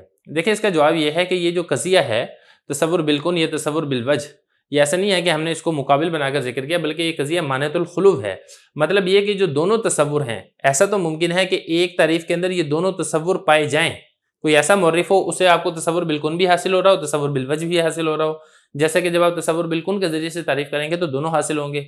لیکن ایسا نہیں ہے کہ دونوں ہی نہ پائے جائیں، کہ تعریف تو آپ کر رہے ہیں لیکن تعریف سے نہ تو آپ کو تصور بالکن حاصل ہو رہا ہے اور نہ ہی آپ کو تصور بالوجہ حاصل ہو رہا ہے۔ مطلب یہ کہ دونوں کا اکٹھا پائے جانا ممکن ہے لیکن دونوں کا اکٹھا مرتفع ہونا یا دونوں کا اکٹھا اٹھ جانا یہ ممکن نہیں ہے۔ تو یہ بتانے کے لیے یہاں پر او کے ذریعے سے اس کو ذکر کیا ہے۔ بسم اللہ الرحمن الرحیم۔ شرح تہذیب کا چھٹا باب ہے خاتمہ، سبق نمبر 5 میں خوش آمدید۔ آج کے سبق کے اندر ہم معرف کی شرط پڑھیں گے۔ عبارت دیکھ لیں۔ وَيُشْتَرَطُ أَن يَكُونَ مُسَاوِيًا لَهُ وَأَجْلَى فَلَا يَصِحُ بِالْأَعَمِّ وَالْأَخَصِّ وَالْمُسَاوِي مَعْرِفَةً وَجِهَالَةً وَالْأَخْفَى وَلِهَذَا لَمْ يَجُزْ أَن يَكُونَ أَعَمَّ مُطْلَقًا لِأَنَّ الْأَعَمَّ لَا يُفِيدُ شَيْئًا مِنْهُمَا كَالْحَيَوَانِ فِي تَعْرِيفِ الْإِنسَانِ فَإِنَّ الْحَيَوَانَ لَيْسَ كُنْهَ الْإِنسَانِ لِأَنَّ حَقِيقَةَ الْإِنسَانِ هو الْحَيَوَانُ النَّاطِقُ وَإِذًا لَا يُمَيِّزُ الْإِنسَانَ عَنْ جَمِيعِ مَا عَدَاهُ لِأَنَّ بَعْضَ الْحَيَوَانِ هو الْفَرَسُ وَكَذَا الْحَالُ فِي الْأَعَمِّ مِنْ وَجْهٍ وَأَمَّا الْأَخَصُّ أَعْنِي مُطْلَقًا فَهُوَ وَإِنْ جَازَ أَنْ يُفِيدَ تَصَوُّرُهُ تَصَوُّرَ الْأَعَمِّ بِالْكُنْهِ أَوْ بِوَجْهٍ يَمْتَازُ بِهِ عَمَّا عَدَاهُ كَمَا إِذَا تَصَوَّرْتَ الْإِنسَانَ بِأَنَّهُ حَيَوَانٌ نَاطِقٌ فَقَدْ تَصَوَّرْتَ الْحَيَوَانَ فِي ضِمْنِ الْإِنسَانِ بِأَحَدِ الْوَجْهَيْنِ لكن لما كان الأخص أقل وجودا في العقل وأخفى في نظره وشأن المعرف أن يكون أعرف من المعرف لم يجوز أن يكون أخص منه أيضا وقد علم من تعريف المعرف بما يحمل على الشيء أنه لا يجوز أن يكون مباينا للمعرف فتعين أن يكون مساويا له ثم ينبغي أن يكون أعرف من المعرف في نظر العقل لأنه معلوم موصل إلى تصور مجهول هو المعرف لا أخفى ولا مساويا له في الخفاء والظهور۔ ترجمہ دیکھ لیں۔ اور شرط یہ ہے کہ معرف کے برابر ہو اور اس سے زیادہ واضح ہو، لہذا صحیح نہیں ہے عام کے ساتھ تعریف کرنا، اخص کے ساتھ تعریف کرنا، اور اسی طرح صحیح نہیں ہے معرفت اور جہالت میں معرف کے برابر کے ساتھ تعریف کرنا، اور نہ ہی صحیح ہے ایسے معرف کے ساتھ تعریف کرنا جو معرف سے زیادہ خفی یعنی پوشیدہ ہو۔ اسی وجہ سے جائز نہیں ہے کہ معرف عام مطلق ہو، اس لیے کہ عام وہ کسی چیز کا فائدہ نہیں دیتا ہے ان دونوں میں سے، جیسا کہ حیوان انسان کی تعریف میں، اس لیے کہ حیوان وہ انسان کی نہ تو مکمل حقیقت ہے کیونکہ انسان کی مکمل حقیقت وہ حیوان ناطق ہے، اور اسی طرح یہ حیوان یہ انسان کو جمیع ما عدا سے جدا بھی نہیں کرتا ہے، اس لیے کہ بعض حیوان وہ فرس ہیں، اور یہی حال ہے اعم من وجہ میں۔ بہرحال اخص یعنی اخص مطلق اگرچہ جائز ہے کہ اس کے تصور سے عام کا تصور کا فائدہ حاصل ہو، چاہے تصور بالکن کا یا تصور بالوجہ کا، جس سے وہ ماعدہ سے ممتاز اور جدا ہو جائے۔ جیسا کہ جب آپ نے تصور کیا انسان کا بعینی طور کہ وہ حیوان ناطق ہے، تو آپ نے حیوان کا تصور بھی کر لی انسان کے ضمن میں، ان دو وجہ میں سے ایک وجہ کے ساتھ۔ لیکن جب اخص وجود کے اعتبار سے عقل میں کم ہے اور عقل کی نظر میں زیادہ پوشیدہ ہے، اور معرف کی شان تو یہ ہوتی ہے کہ وہ معرف سے زیادہ پہچان کروانے والا ہو، لہذا جائز نہیں ہے کہ وہ اس سے خاص ہو۔ اور معرف کی تعریف ما یحمل علی الشیء، اس سے یہ والی بات بھی معلوم ہوگی کہ جائز نہیں ہے کہ معرف یہ معرف کے مباین ہو، کیونکہ اس صورت میں معرف یہ معرف کے برابر ہو جائے گا۔ پھر مناسب یہ ہے کہ معرف یہ معرف سے عقل کی نظر میں زیادہ پہچان کروانے والا ہو، اس لیے کہ معرف ایسا معلوم تصور ہوتا ہے جو مجہول تصور تک پہنچانے والا ہوتا ہے، لہذا معرف یہ زیادہ مخفی نہیں ہونا چاہیے معرف سے، اور خفا اور ظہور میں معرف کے برابر بھی نہیں ہونا چاہیے۔ عبارت ہو چکی ہے، ترجمہ ہو چکا ہے، اب چلتے ہیں اس کی تشریح کی طرف۔ دیکھیں معرف کے بارے میں بات چل رہی تھی، ساری کی ساری تفصیل گزشتہ سبق میں میں نے آپ کو بتا دی ہے کہ جو معرف ہے، معرف کے ذریعے سے آپ کو معرف کا یا تو تصور بالکن حاصل ہوگا یا پھر تصور بالوجہ حاصل ہوگا۔ یہاں سے اسی معرف کی شرطیں کچھ بتا رہے ہیں، تو بات متن والا یہی والا ہے، جو شرح کی کچھ عبارت رہتی تھی جو ہم انشاءاللہ آج کے سبق میں کور کریں گے۔ شارح نے یہ بتایا ہے کہ جو معرف ہے، یا دوسرے لفظوں میں آپ کہیں جو تعریف ہے، اس کے لیے دو شرطوں کا ہونا ضروری ہے۔ ایک شرط تو یہ ہے کہ جو معرف ہے یہ معرف کے مساوی یعنی برابر ہو، اور دوسری شرط یہ ہے کہ اجلا زیادہ واضح ہو، یعنی علم میں معرف سے زیادہ پہچان کروانے والا ہو، اس کے برابر اور کم درجے کا نہ ہو۔ تو پہلی شرط یہ ہے کہ دونوں کے درمیان جو نسبت ہے نا وہ تساوی کی ہونی چاہیے۔ اگر معرف ایسا ہے جو عام مطلق ہے اور معرف خاص مطلق ہے، تو ایسے معرف کو آپ نہیں لا سکتے ہیں، ایسے معرف کے ساتھ آپ تعریف نہیں کر سکتے ہیں۔ اسی طرح اگر معرف یہ خاص مطلق ہے اور معرف عام مطلق ہے، تو تب بھی آپ ایسے معرف کو تعریف کے طور پر ذکر نہیں کر سکتے ہیں۔ یہ بتایا فلا یصح بالعام والاخص، لہذا صحیح نہیں ہے عام مطلق کو تعریف کے طور پر لے کر آنا یا خاص مطلق کو تعریف کے طور پر لے کر آنا۔ اور اسی طریقے سے اگر معرف اور معرف یہ معرفت اور جہالت میں برابر ہیں، تو تب بھی ایسے معرف کو بطور تعریف کے ذکر کرنا صحیح نہیں ہے، کیونکہ بتا یہ دیا ہے کہ جو معرف ہے اس کے لیے زیادہ واضح اور علم میں اس سے زیادہ بڑھ کر ہونا یہ لازم اور ضروری ہے۔ آگے دیکھیں، وَلِهَذَا لَمْ يَجُزْ أَنْ يَكُونَ أَعَمَّ مُطْلَقًا۔ دیکھیں یہ جو شرط بتائی تھی کہ جو معرف ہے یہ معرف کے برابر ہونا چاہیے، نسبت تساوی کی ہو، معرف عام نہیں ہونا چاہیے۔ عام میں پھر دو قسمیں ہیں، ایک ہے عام مطلق، دوسرا ہے عام من وجہ۔ اگر معرف عام مطلق ہے تو پھر ایسے معرف کے ذریعے سے بھی آپ تعریف نہیں کر سکتے ہیں، کیونکہ میں نے آپ کو بتا چکا ہے کہ تعریف سے دو چیزوں میں سے ایک چیز ضرور حاصل ہوتی ہے، یا تو یہ ہے کہ تصور بالکن یعنی معرف کی مکمل حقیقت واضح ہوتی ہے، یا پھر یہ ہے کہ تصور بالوجہ معرف کی اتنی حقیقت واضح ہو جاتی ہے جس سے معرف ما عدا سے اپنے ما سوا چیزوں سے ممتاز اور الگ ہو جاتا ہے۔ دیکھیں مسئلہ یہ ہے کہ جب آپ معرف کو عام مطلق بنائیں گے یا معرف کو عام من وجہ بنائیں گے، تو پھر اس صورت کے اندر اس معرف سے نہ تو تصور بالکن حاصل ہوگا اور نہ ہی تصور بالوجہ حاصل ہوگا۔ مثال کے طور پہ عام مطلق کی تعریف، عام مطلق کیسے ہوگا؟ الانسان حیوان۔ اب یہ جو انسان ہے یہ خاص مطلق ہے، حیوان یہ عام مطلق ہے۔ اب حیوان کو اگر آپ نے معرف بنایا ہے، انسان کی تعریف کے طور پہ ذکر کیا ہے، تو پھر اس حیوان کے ذریعے سے نہ تو انسان کا تصور بالکن حاصل ہو رہا ہے، انسان کی مکمل حقیقت آپ کو معلوم نہیں ہو رہی ہے، کیونکہ انسان کی مکمل حقیقت حیوان نہیں ہے بلکہ حیوان ناطق ہے۔ اسی طرح یہ جو حیوان ہے یہ انسان کو یہ حیوانیت کے اندر جو دیگر شرکا ہیں اس سے جدا اور الگ بھی نہیں کرتا ہے، کیونکہ حیوان جس طریقے سے انسان ہے بالکل اسی طریقے سے بکر، غنم اور فرس بھی ہے۔ بالکل ایسے ہی عام من وجہ میں اگر آپ حیوان کی تعریف ابیض کے ساتھ کرتے ہیں، اب یہ جو ابیض ہے یہ عام من وجہ ہے، بعض حیوان وہ ابیض ہوں گے اور بعض ابیض وہ حیوان ہوں گے، تو اب اس ابیض کے ذریعے سے حیوان کی نہ تو مکمل حقیقت معلوم ہو رہی ہے، کیونکہ حیوان کی جو مکمل حقیقت ہے وہ یہ ہے کہ جسم نامی متحرک بالارادہ، اور اسی طریقے سے یہ جو ابیض ہے یہ نہ ہی ایسا ہے کہ حیوان کو اس کے علاوہ جو دیگر شرکا ہیں اس سے جدا اور الگ کرتا ہو، تو نہ تو تصور بالکن حاصل ہوتا ہے اور نہ ہی تصور بالوجہ حاصل ہوتا ہے، لہذا عام مطلق کو آپ معرف کے طور پر ذکر نہیں کر سکتے ہیں۔ یہ بتا دیں اسی وجہ سے جائز نہیں ہے ان یکونا، یہ کہ ہو وہ کون ہو؟ معرف عام مطلق ہو۔ کیوں؟ کیونکہ جو عام ہے وہ کسی چیز کا فائدہ نہیں دیتا، ان دونوں میں سے کن میں سے؟ ایک ہے تصور بالکن اور دوسرا ہے تصور بالوجہ، ان دونوں میں سے ایک کا فائدہ پہنچانا ضروری ہے، اور جو کہ عام مطلق ہے ان دونوں میں سے کسی ایک کا فائدہ نہیں دیتا، جیسا کہ حیوان انسان کی تعریف میں، اس لیے کہ حیوان نہ تو انسان کی مکمل حقیقت ہے، کیونکہ انسان کی مکمل حقیقت وہ حیوان ناطق ہے، اور اسی طرح حیوان وہ انسان کو جمیع ما عدا سے جدا اور الگ بھی نہیں کرتا ہے، اس لیے کہ بعض حیوان وہ فرس ہیں۔ اور وقت الحال فی العام من وجہ، اور یہی حال ہے عام من وجہ میں۔ عام وجن کی میں نے آپ کی مثال دے دی الحیوان ابیض، اب یہ جو ابیض ہے نہ تو حیوان کا تصور بالکن ہے اور نہ ہی حیوان کا تصور بالوجہ ہے۔ وَأَمَّا الْأَخَصُ آنی مطلقاً، بہرحال اخص میں مراد لیتا ہوں مطلق۔ پہلی بات تو اب یہاں پر یہ سمجھیں کہ یہاں پہ شارع نے جیسے اوپر کہا تھا نا کہ عام میں عام مطلق اور عام من وجہ، خاص کے بارے میں ایسے نہیں کہا بلکہ خاص کے بارے میں کیا کہا؟ خاص مطلق۔ خاص من وجہ کیوں نہیں کہا؟ کیونکہ جو خاص من وجہ ہے وہ عام من وجہ میں گزر چکا ہے، کیونکہ آپ پہلے پڑھ چکے ہیں تفصیل کے ساتھ، جو عام من وجہ ہوتا ہے وہ من وجہ عام ہوتا ہے اور من وجہ خاص ہوتا ہے، تو خاص من وجہ جو ہے وہ عام من وجہ میں گزر چکا ہے، لہذا یہاں سے صرف خاص مطلق کے بارے میں بتا رہے ہیں۔ خاص مطلق کے بارے میں پہلے بتانے سے پہلے ایک بات دوبارہ آپ یہ سمجھ لیں کہ جہاں پر تصور بالکن حاصل ہوتا ہے وہاں پر تصور بالوجہ بھی حاصل ہوتا ہے، تو ان دونوں کے درمیان جو نسبت ہے وہ نسبت ہے عام اور خاص کی نسبت ہے۔ جب آپ کسی چیز کی مکمل حقیقت کا تصور کریں گے تو لہذا اس سے یہ تصور بھی آپ کو حاصل ہو جائے گا جس سے وہ چیز اپنے ما عدا سے جدا اور الگ ہو جائے گی۔ مثال کے طور پہ جب آپ نے انسان کی تعریف کی حیوان ناطق،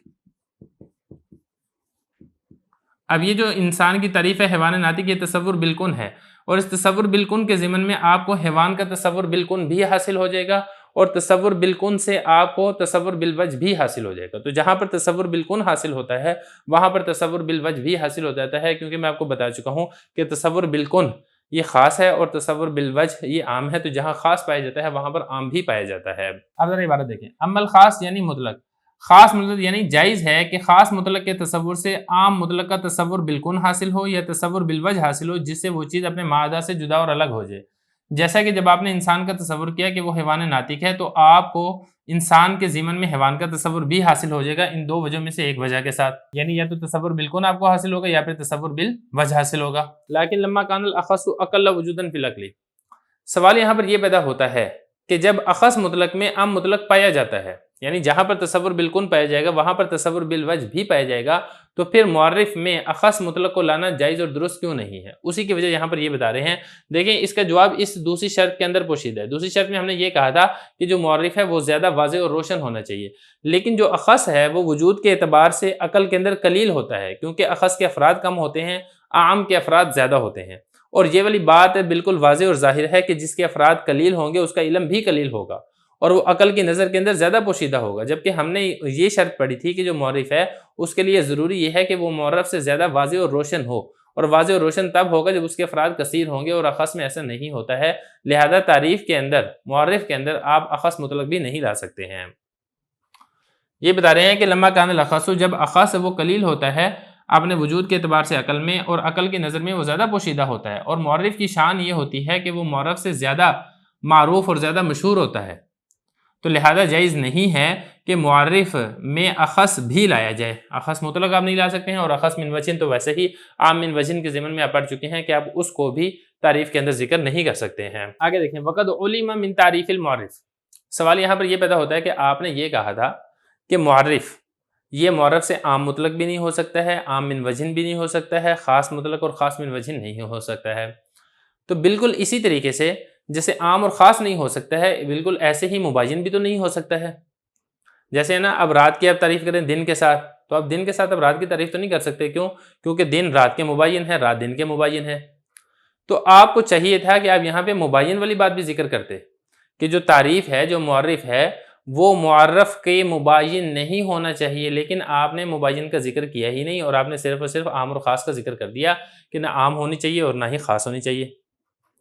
اب اسی سوال کا جواب یہاں پر یہ دے رہے ہیں کہ دیکھیں کہ جو معرف ہے وہ معرف کے مباین نہیں ہونا چاہیے، بالکل نہیں ہونا چاہیے، اور اس کو باقاعدہ طور پر ذکر کرنے کی ضرورت نہیں ہے، کیونکہ جب ہم نے متن میں یہ کہا نا ما یقال علیہ، اور اس کا ہم نے معنی یہ بیان کیا تھا ما یحمل علیہ، تو ما یحمل علیہ سے یہ والی بات معلوم ہو رہی ہے کہ معرف یہ معرف کے مباین نہیں ہونا چاہیے، کیونکہ جو چیز مباین ہوتی ہے اس کا حمل اس دوسری چیز کے اوپر نہیں ہوتا ہے۔ جیسے رات اور دن ہے نا، ان دونوں میں نسبت تباین کی ہے، تو دن کا حمل رات کے اوپر نہیں کیا جا سکتا ہے، آپ دن کو رات نہیں کہہ سکتے ہیں، رات کو دن نہیں کہہ سکتے ہیں، تو جب ہم نے معرف کا حمل کر دیا ہے معرف کے اوپر تو پھر یہاں سے تباین کی نفی خود بخود ہو جائے گی، اور یہ والی بات معلوم ہو جائے گی کہ معرف اور معرف یہ دونوں تساوی ہیں، ان دونوں کے درمیان یہ دونوں ایک دوسرے کے مساوی ہیں۔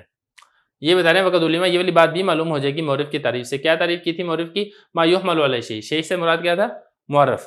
جب یہ والی ہم نے تعریف کر دی تو اس سے یہ والی بات بھی معلوم ہو جائے گی، کیا؟ یہ والی بات کہ جائز نہیں ہے کہ معرف یہ معرف کے مباین ہو، لہذا یہی والی بات متعین ہو جائے گی کہ جو معرف ہے یہ معرف کے مساوی اور برابر ہوتی ہے۔ آگے دیکھیں ثم ينبغي ان يكون عرف من المعرف، بتانا یہ چاہ رہے ہیں کہ جو معرف ہے یہ معرف سے زیادہ معروف ہو، زیادہ واضح اور زیادہ روشن ہو عقل کی نظر میں۔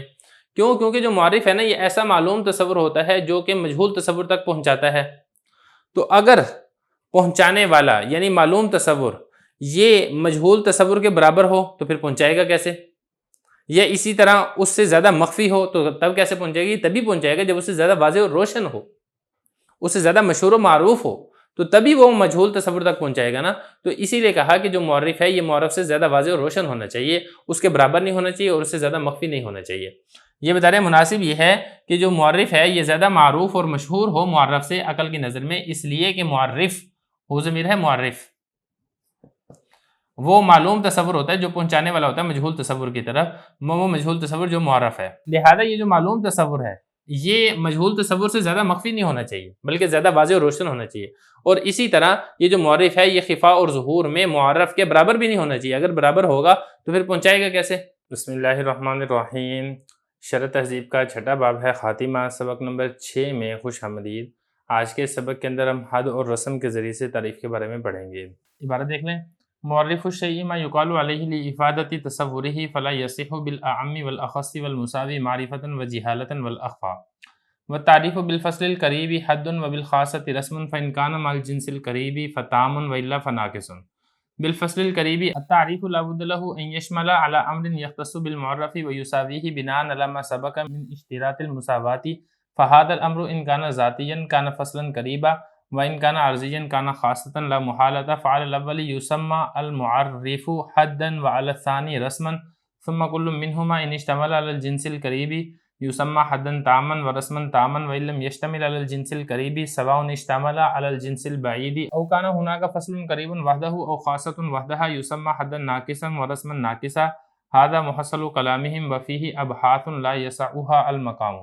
ترجمہ دیکھ لیں، کسی بھی شے کا معرف وہ ہے جو اس پر بولا جاتا ہے تاکہ اس کے تصور کا فائدہ دے، لہذا صحیح نہیں ہے عام کے ساتھ اور خاص کے ساتھ اور جہالت اور معرفت میں برابر کے ساتھ تعریف کرنا اور اخفا کے ساتھ تعریف کرنا، اور تعریف کرنا فصل قریب کے ساتھ حد کہلاتا ہے اور خاصہ کے ساتھ تعریف کرنا رسم کہلاتا ہے۔ اگر جن سے قریب کے ساتھ مل کر بنے تو تام ہے وگرنہ یہ ناقص ہے۔ فصل قریب تعریف کے لیے ضروری ہے کہ وہ شامل ہو ایسے امر پر جو معرف کے ساتھ اس کو خاص کر دے اور اس کو برابر کر دے اس کے ساتھ، بنا کرتے ہوئے اس بات پر جو پہلے گزر چکا ہے کہ برابری یہ شرط ہے۔ یہ والا امر اگر ذاتی ہو تو اس کو فصل قریب کہا جائے گا، اور اگر عرضی ہو تو اس کو خاصہ کہا جائے گا یقینی طور پر۔ پہلی صورت میں معرف کا نام حد رکھا جائے گا اور دوسری صورت میں معرف کا نام رسم رکھا جائے گا۔ پھر ان دونوں میں سے ہر ایک اگر جن سے قریب پر مشتمل ہو تو اس کا نام حد تام اور رسم تام رکھا جائے گا، اور اگر جن سے قریب پر مشتمل نہیں ہے، برابر ہے کہ وہ جن سے بعید پر مشتمل ہو یا وہاں پر صرف فصل قریب ہو یا خاصہ ہو اکیلا، تو اس کا نام حد ناقص اور رسم ناقص رکھا جائے گا۔ یہ مناطقہ کے کلام کا حاصل اور حصول ہے، اور اس کے اندر ایسی ابحاث ہیں کہ مقام اس کی گنجائش نہیں رکھتا ہے۔ عبارت ہو چکی ہے، ترجمہ ہو چکا ہے، اب چلتے ہیں اس کی تشریح کی طرف۔ دیکھیں جو یہ والی بات ہے نا، معرف الشیء ما یقال علیہ لافادۃ تصور، یہ والی بات پہلے ہو چکی ہے گزشتہ سبق کے اندر، آگے والی بات بھی گزشتہ سبق میں ہو چکی ہے یہاں تک۔ فلا یصح بالاعم والاخص والمساوی معرفۃ وجہالۃ والاخفا، بس اس میں تھوڑی سی ایک مسٹیک یہ ہوئی تھی کہ یہ جو متن کی عبارت تھی فلا یصح، یہ متن کی عبارت میں نے واضح نہیں کی تھی، بلکہ جو شرح تہذیب کی جو عبارت تھی اسی کے اندر میں نے اس کو لکھ دیا تھا۔ تو بات ساری کی ساری ہو چکی ہے، اس لیے میں نے یہاں پہ دوبارہ لکھ دی ہے تاکہ اگر کوئی متن دیکھ رہا ہے تو اس کو یہ سمجھنے کے اندر مشکل پیش نہ ہے۔ بہرحال تھوڑا سا میں آپ کو دوبارہ بتا دیتا ہوں کہ جو معرف ہے آپ عام کے ذریعے سے معرف کی تعریف نہیں کر سکتے ہیں، یا معرف کو آپ عام کے ساتھ نہیں لا سکتے ہیں، معرف کو آپ اخص کے ساتھ نہیں لا سکتے ہیں، اور اسی طریقے سے اگر معرف یہ معرف کے برابر ہو معرفت اور جہالت کے اندر تو تب بھی آپ معرف کو نہیں لا سکتے ہیں، اور اسی طرح اگر معرف یہ اخفا ہے، زیادہ مخفی ہے، تو تب بھی معرف نہیں آ سکتا ہے۔ یہ بات ساری ہو چکی ہے، اب ہم نے آگے یہاں سے شروع کرنا ہے۔ وَالتَّعْرِيفُ بِالْفَصْلِ الْقَرِيبِ حَدٌّ وَبِالْخَاصَةِ رَسْمٌ۔ دیکھیں جو ماتن ہے، ماتن کا مقصد معرف کی وجہ حسر کو بیان کرنا ہے۔ ماتن کہنا یہ چاہ رہے ہیں کہ جو معرف ہے یہ دو حال سے خالی نہیں، یا فصل قریب ہوگا یا پھر خاصہ ہوگا۔ اگر فصل قریب ہے تو اس کو حد کہیں گے، اگر خاصہ ہے تو پھر اس کو رسم کہیں گے۔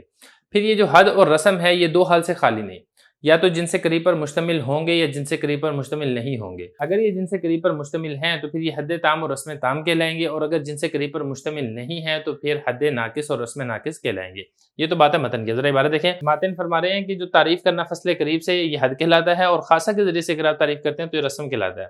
اب اسی طریقے سے حد ہے یا رسم ہے، اگر جن سے قریب سے مل کر آئے گا تو پھر حد تام اور حد ناقص ہوگا، اور اگر جنس قریب سے مل کر نہیں آتا ہے، جنس بعید سے مل کر آتا ہے یا پھر اکیلی فصل سے مل کر آتا ہے تو پھر اس کو ناقص کہا جائے گا۔ آگے شرح کی بات دیکھیں، بالفصل القریب کے بعد نکلا التعریف لا بد له ان يشمل على امر يختص بالمعرف۔ یہ ایک سوال کا جواب ہے۔ سوال یہاں پر یہ ہوتا ہے متن کی عبارت کے اوپر کہ ماتی نے یہ کہا تھا کہ اگر فصل قریب سے تعریف کی جائے تو حد کہلائے گا، اور اگر خاصہ کے ذریعے سے آپ تعریف کریں گے تو پھر یہ رسم کہلائے گا۔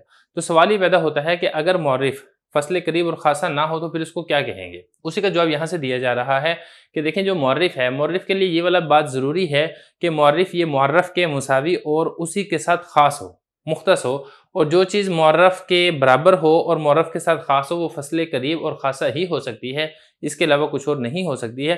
لہذا معرف کے لیے یہ ضروری ہے کہ یا تو وہ فصل قریب سے مل کر بنے گا یا پھر وہ خاصہ سے مل کر بنے گا۔ اگر فصل قریب سے مل کر بنے گا تو پھر اس کو حد کہا جائے گا، اگر خاصہ سے مل کر بنے گا تو یہ رسم کہلائے گا۔ عبارت دیکھیں، شارح کہہ رہے ہیں کہ تعریف کے لیے ضروری ہے کہ وہ کسی ایسے امر پر مشتمل ہو کہ وہ معرف کے ساتھ خاص ہو جائے۔ تعریف کا دوسرے لفظوں میں اگر ہم کہیں نا، وہ آپ پڑھ چکے ہیں کہ جو تعریف ہے اس کے لیے دو چیزوں کا ہونا ضروری ہے، جامع لجمیع الافراد اور مانع دخول غیر۔ تو اگر معرف کے ساتھ خاص ہوگی تو تبھی غیر کے داخل ہونے سے مانع ہوگی، اگر معرف کے ساتھ خاص نہیں ہے بلکہ غیر بھی اس کے اندر داخل ہو رہا ہے تو پھر وہ تعریف کس کام کی ہو سکتی ہے؟ تو یہ کہہ رہے ہیں کہ جو تعریف ہے یا جو معرف ہے اس کے لیے ایسے امر پر مشتمل ہونا ضروری ہے کہ جو اس کو معرف کے ساتھ خاص کر دے، اور یہ جو تعریف ہے یہ معرف کے برابر ہونا ضروری ہے۔ دیکھیں یہ جو یساوی ہے اس کا جو فاعل ہے نا وہ معرف ہے را کے کسرہ کے ساتھ، اور یہ جو ہی ضمیر ہے اس کا جو مرجع ہے وہ معرف ہے را کے فتح کے ساتھ، بنا کرتے ہوئے علامہ سباقت جو پہلے گزر چکا ہے من اشتراط المساواتی، یہ بات پہلے تفصیل سے گزر چکی ہے کہ جو معرف اور معرف ہے ان دونوں کے اندر مساوات اور برابری ہونا یہ لازم اور ضروری ہے۔ آگے دیکھیں فہذا الامر ان کان ذاتیہ، دیکھیں جو اوپر کہا تھا نا کہ جو معرف ہے اس کے لیے امر مختص ہونا ضروری ہے، اور اسی طریقے سے معرف کے مساوی ہونا یہ ضروری ہے۔ اب جو معرف امر مختص پر مشتمل ہوتا ہے اور معرف کے مساوی ہوتا ہے، اس کی پھر دو قسمیں ہیں، یا تو یہ معرف کی حقیقت میں داخل ہوگا یا پھر معرف کی حقیقت سے خارج ہوگا۔ اگر تو یہ معرف کی حقیقت کے اندر داخل ہے تو یہ معرف کے لیے بنے گا فصل قریب، اور اگر یہ معرف کی حقیقت کے اندر داخل نہیں ہے، حقیقت سے خارج ہے لیکن اس کی تعریف اور وضاحت کر رہا ہے، تو یہ معرف کے لیے خاصہ ہوگا۔ تو یہ والی بات کریں فہذا الامر، یعنی یہی والا امر، امر سے مراد کیا ہے؟ وہ امر جو معرف کے ساتھ مختص ہے۔ اگر تو ذاتی ہے یعنی معرف کی حقیقت کے اندر داخل ہے تو یہ اس کے لیے فصل قریب ہوگا، کس کے لیے؟ معرف کے لیے فصل قریب ہوگا، اور اگر حقیقت میں داخل نہیں ہے بلکہ عرضی ہے تو پھر یہ خاصہ کہلائے گا لا محالتہ، یقینی طور پر۔ اس کے بعد آگے دیکھیں فعل الاول یسمى المعرف حدا وعلى الثاني رسما، اور اگر وہ فصل قریب پر مشتمل ہے جیسا کہ اوپر بھی بات آ چکی ہے پھر ایسے معرف کا نام حد رکھا جائے گا، اور دوسرے پر یعنی اس کے فصل قریب پر مشتمل نہیں ہے، اس کی حقیقت میں داخل نہیں ہے، حقیقت سے خارج ہے، تو پھر اس کو کیا کہا جائے گا؟ ایسے معرف کو رسم کہا جائے گا۔ آگے چلیں ثم كل منهما ان اشتمل على الجنس القریب، دیکھیں جو حد ہے اور رسم ہے اس کی دو قسمیں ہوتی ہیں، ایک حد تام اور حد ناقص، اور اسی طریقے سے رسم تام اور رسم ناقص۔ یہ راہ ہے، یہ الف نہیں ہے، اس کو تھوڑا سا واضح کر لیں۔ ان سب کی تعریف دیکھ لیں، پھر انشاءاللہ جو عبارت ہے ہم اس کے اوپر منطبق کریں گے۔ سب سے پہلے بات کر لیتے ہیں حد تام کی۔ دیکھیں جو حد تام ہے یہ جنس قریب اور فصل قریب سے مل کر بنتی ہے۔ جیسے انسان ہے نا، انسان کی آپ نے تعریف کی حیوان ناطق کے ساتھ، اب انسان کے لیے جو حیوان ہے یہ جنس قریب ہے اور ناطق کی فصل قریب ہے، تو یہ دونوں سے مل کر جو معرف بنے گا اس کو کہا جائے گا حد تام۔ اور اب آگے چلتے ہیں حد ناقص۔ حد ناقص میں یہ ہوتا ہے کہ ایسا معرف ہوتا ہے جو جنس بعید اور فصل قریب سے مل کر بنتا ہے یا صرف فصل قریب سے مل کر بنتا ہے۔ جیسے انسان کی آپ تعریف کرتے ہیں جسم ناطق، اب یہاں پہ دیکھیں یہ جو جسم ہے یہ انسان کے لیے جنس بعید ہے، تو آپ نے انسان کی تعریف کی جسم ناطق کے ساتھ، اور ناطق ہے انسان کے لیے فصل قریب۔ تو اب دیکھیں معرف ہے، معرف کے اندر دو چیزیں ہیں، ایک ہے جنس بعید اور دوسرا ہے فصل قریب، تو ایسے معرف کو کیا کہا جائے گا؟ حد ناقص کہا جائے گا۔ یہ اسی طریقے سے اس میں جنس بعید سرے سے ہے ہی نہیں ہے بلکہ فصل قریب ہے، آپ انسان کی تعریف صرف ناطق کے ساتھ کریں گے تو اس ناطق کو کیا کہا جائے گا؟ حد ناقص کہا جائے گا۔ اب آگے چلیں رسم تام۔ رسم تام یہ ہوتا ہے یعنی معرف کے اندر ایک تو اس میں ہوتا ہے جنس قریب اور دوسرا اس کے اندر ہوتا ہے خاصہ، تو ایسی جو تعریف ہوتی ہے اس کو رسم تام کہا جاتا ہے۔ جیسے انسان کی آپ نے تعریف کی حیوان ضاحک کے ساتھ، اب حیوان انسان کے لیے جنس قریب ہے اور ضاحک انسان کا خاصہ ہے، تو اب یہ جو تعریف ہے حیوان ضاحک اس کو کہا جائے گا رسم تام۔ اور رسم ناقص کے اندر یہ ہوتا ہے کہ جو معرف ہے وہ جنس بعید اور خاصہ کے اوپر مشتمل ہوتا ہے یا اس کے اندر اکیلا خاصہ ہوتا ہے۔ جنس بعید اور خاصہ پر مشتمل ہے، جیسا کہ الانسان جسم ضاحک، اب جسم یہ ہے جنس بعید اور ضاحک ہے خاصہ، تو اس تعریف کو کیا کہا جائے گا؟ رسم ناقص۔ یا پھر اکیلے خاصہ کے اوپر مشتمل ہو، جیسے آپ نے انسان کی تعریف صرف ضاحک کے ساتھ کی ہے تو اس ضاحک کو یہ کہا جائے گا کہ یہ تعریف رسم ناقص ہے۔ تو گویا کہ دو قسمیں ہوں گی، حد کی ہوگی حد تام حد ناقص، اور اسی طریقے سے رسم کی ہوگی رسم تام اور رسم ناقص۔ یہی والی بات اگر آپ دیکھیں گے نا، یہاں پر بھی یہی کہہ رہے ہیں کہ ان دونوں میں سے ہر ایک، کن دونوں میں سے ہر ایک؟ حد اور رسم میں سے یا تو جن سے قریب پر مشتمل ہوں گے تو اس کو کہا جائے گا حد تام اور رسم تام۔ اب یہاں پہ دیکھیں جو حد ہے حد تام میں، ایک تو اس میں ہے فصل قریب تو ہے ہی ہے ناطق، اور اگر اس کے ساتھ ساتھ جن سے قریب بھی ہے تو اس کو کیا کہا جائے گا؟ حد تام۔ اسی طرح رسم تام میں خاصہ تو ہے ہی ہے، اس کے ساتھ ساتھ اگر جن سے قریب ہے تو اس کو کہا جائے گا رسم تام۔ یہ کہہ رہے ہیں اگر وہ جن سے قریب پر مشتمل ہو تو اس کا نام رکھا جائے گا حد تام اور رسم تام، اور اگر یہ جن سے قریب پر مشتمل نہیں ہے جیسا کہ ناقص کے اندر ہے، ناقص میں دیکھیں یہ جو جسم ہے یہ جن سے بعید ہے، اسی طریقے سے یہاں پر سرے سے جنس ہے ہی نہیں ہے۔ یہ کہہ رہے ہیں کہ اگر جن سے قریب پر مشتمل نہ ہو، اب جن سے قریب پر مشتمل نہ ہونے کی دو صورتیں بنے گی، ایک صورت تو یہ بنے گی کہ جن سے بعید پر مشتمل ہو، جیسا کہ یہ مثال ہے الانسان جسم ناطق، اس میں یہ جو جسم ہے یہ جن سے بعید ہے۔ اسی طریقے سے رسم ناقص کی تعریف میں جسم ضاحک میں یہ جو جسم ہے یہ جن سے بعید ہے، یا پھر وہاں پر اکیلی فصل قریب ہوگی، جیسا کہ اس مثال میں دیکھیں الانسان ناطق، اب اس میں جن سے بعید ہے ہی نہیں ہے، اکیلی فصل قریب ہے۔ اسی طریقے سے یہ جو رسم ناقص ہے یہاں پر جن سے بعید ہے ہی نہیں ہے بلکہ اکیلا خاصہ ہے۔ یہ کہہ رہے ہیں کہ یا پھر وہاں پر صرف فصل قریب ہوگی یا صرف خاصہ ہوگا، تو اس کو کہا جائے گا حد ناقص اور رسم ناقص۔ ھذا محصل کلامہم وفیہ ابحاث، تو کہہ رہے ہیں یہی جو ہے جو مناطقہ ہیں ان کے کلام کا حاصل اور خلاصہ ہے کہ جو تعریف آپ کریں گے، جو معرف آپ لے کر آئیں گے، یہ حد سے لے کر آئیں گے یا رسم سے لے کر آئیں گے، پھر حد اور رسم کی دو قسمیں ہوں گی، ایک تام اور دوسری ناقص۔ آگے چلیں وفیہ ابحاث لا یسعھا المقام، اور بتا رہے ہیں کہ اس کے اندر ایسی بحثیں ہیں کہ مقام کی اس کے اندر گنجائش نہیں ہے۔ کس کے اندر؟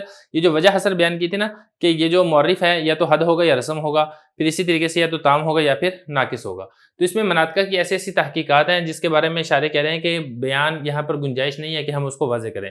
مثال کے طور پہ ایک اس کے اندر تحقیق یہ ہے کہ معرف جو معرف کو واضح کرتا ہے تو کس طریقے سے واضح کرتا ہے، یا اسی طریقے سے جو آپ نے معرف کی دو قسمیں بیان کی ہیں، ایک آپ نے کہا کہ ذاتیات کے ذریعے سے تعریف ہوگی جس کو حد کہا جاتا ہے، دوسرا آپ نے کہا کہ عرضیات کے ذریعے سے تعریف ہوگی جس کو رسم کہا جاتا ہے، ان میں تقدم اور تاخر کیسے ہوگا؟ یہ اسی طریقے سے آپ نے کہا نا کہ حد تام کے ذریعے سے تعریف ہوتی ہے، حد ناقص کے ذریعے سے تعریف ہوتی ہے، تو کب حد تام کے ذریعے سے تعریف کریں گے اور کب حد ناقص کے ذریعے سے تعریف کریں گے، یا اسی طریقے سے کس وقت رسم تام کے ذریعے سے تعریف کریں گے اور کس وقت رسم ناقص کے ذریعے سے تعریف کریں گے۔ تو اس طریقے کی یہاں پر مختلف بحثیں ہیں، مختلف تحقیقات ہیں مناطقہ کی۔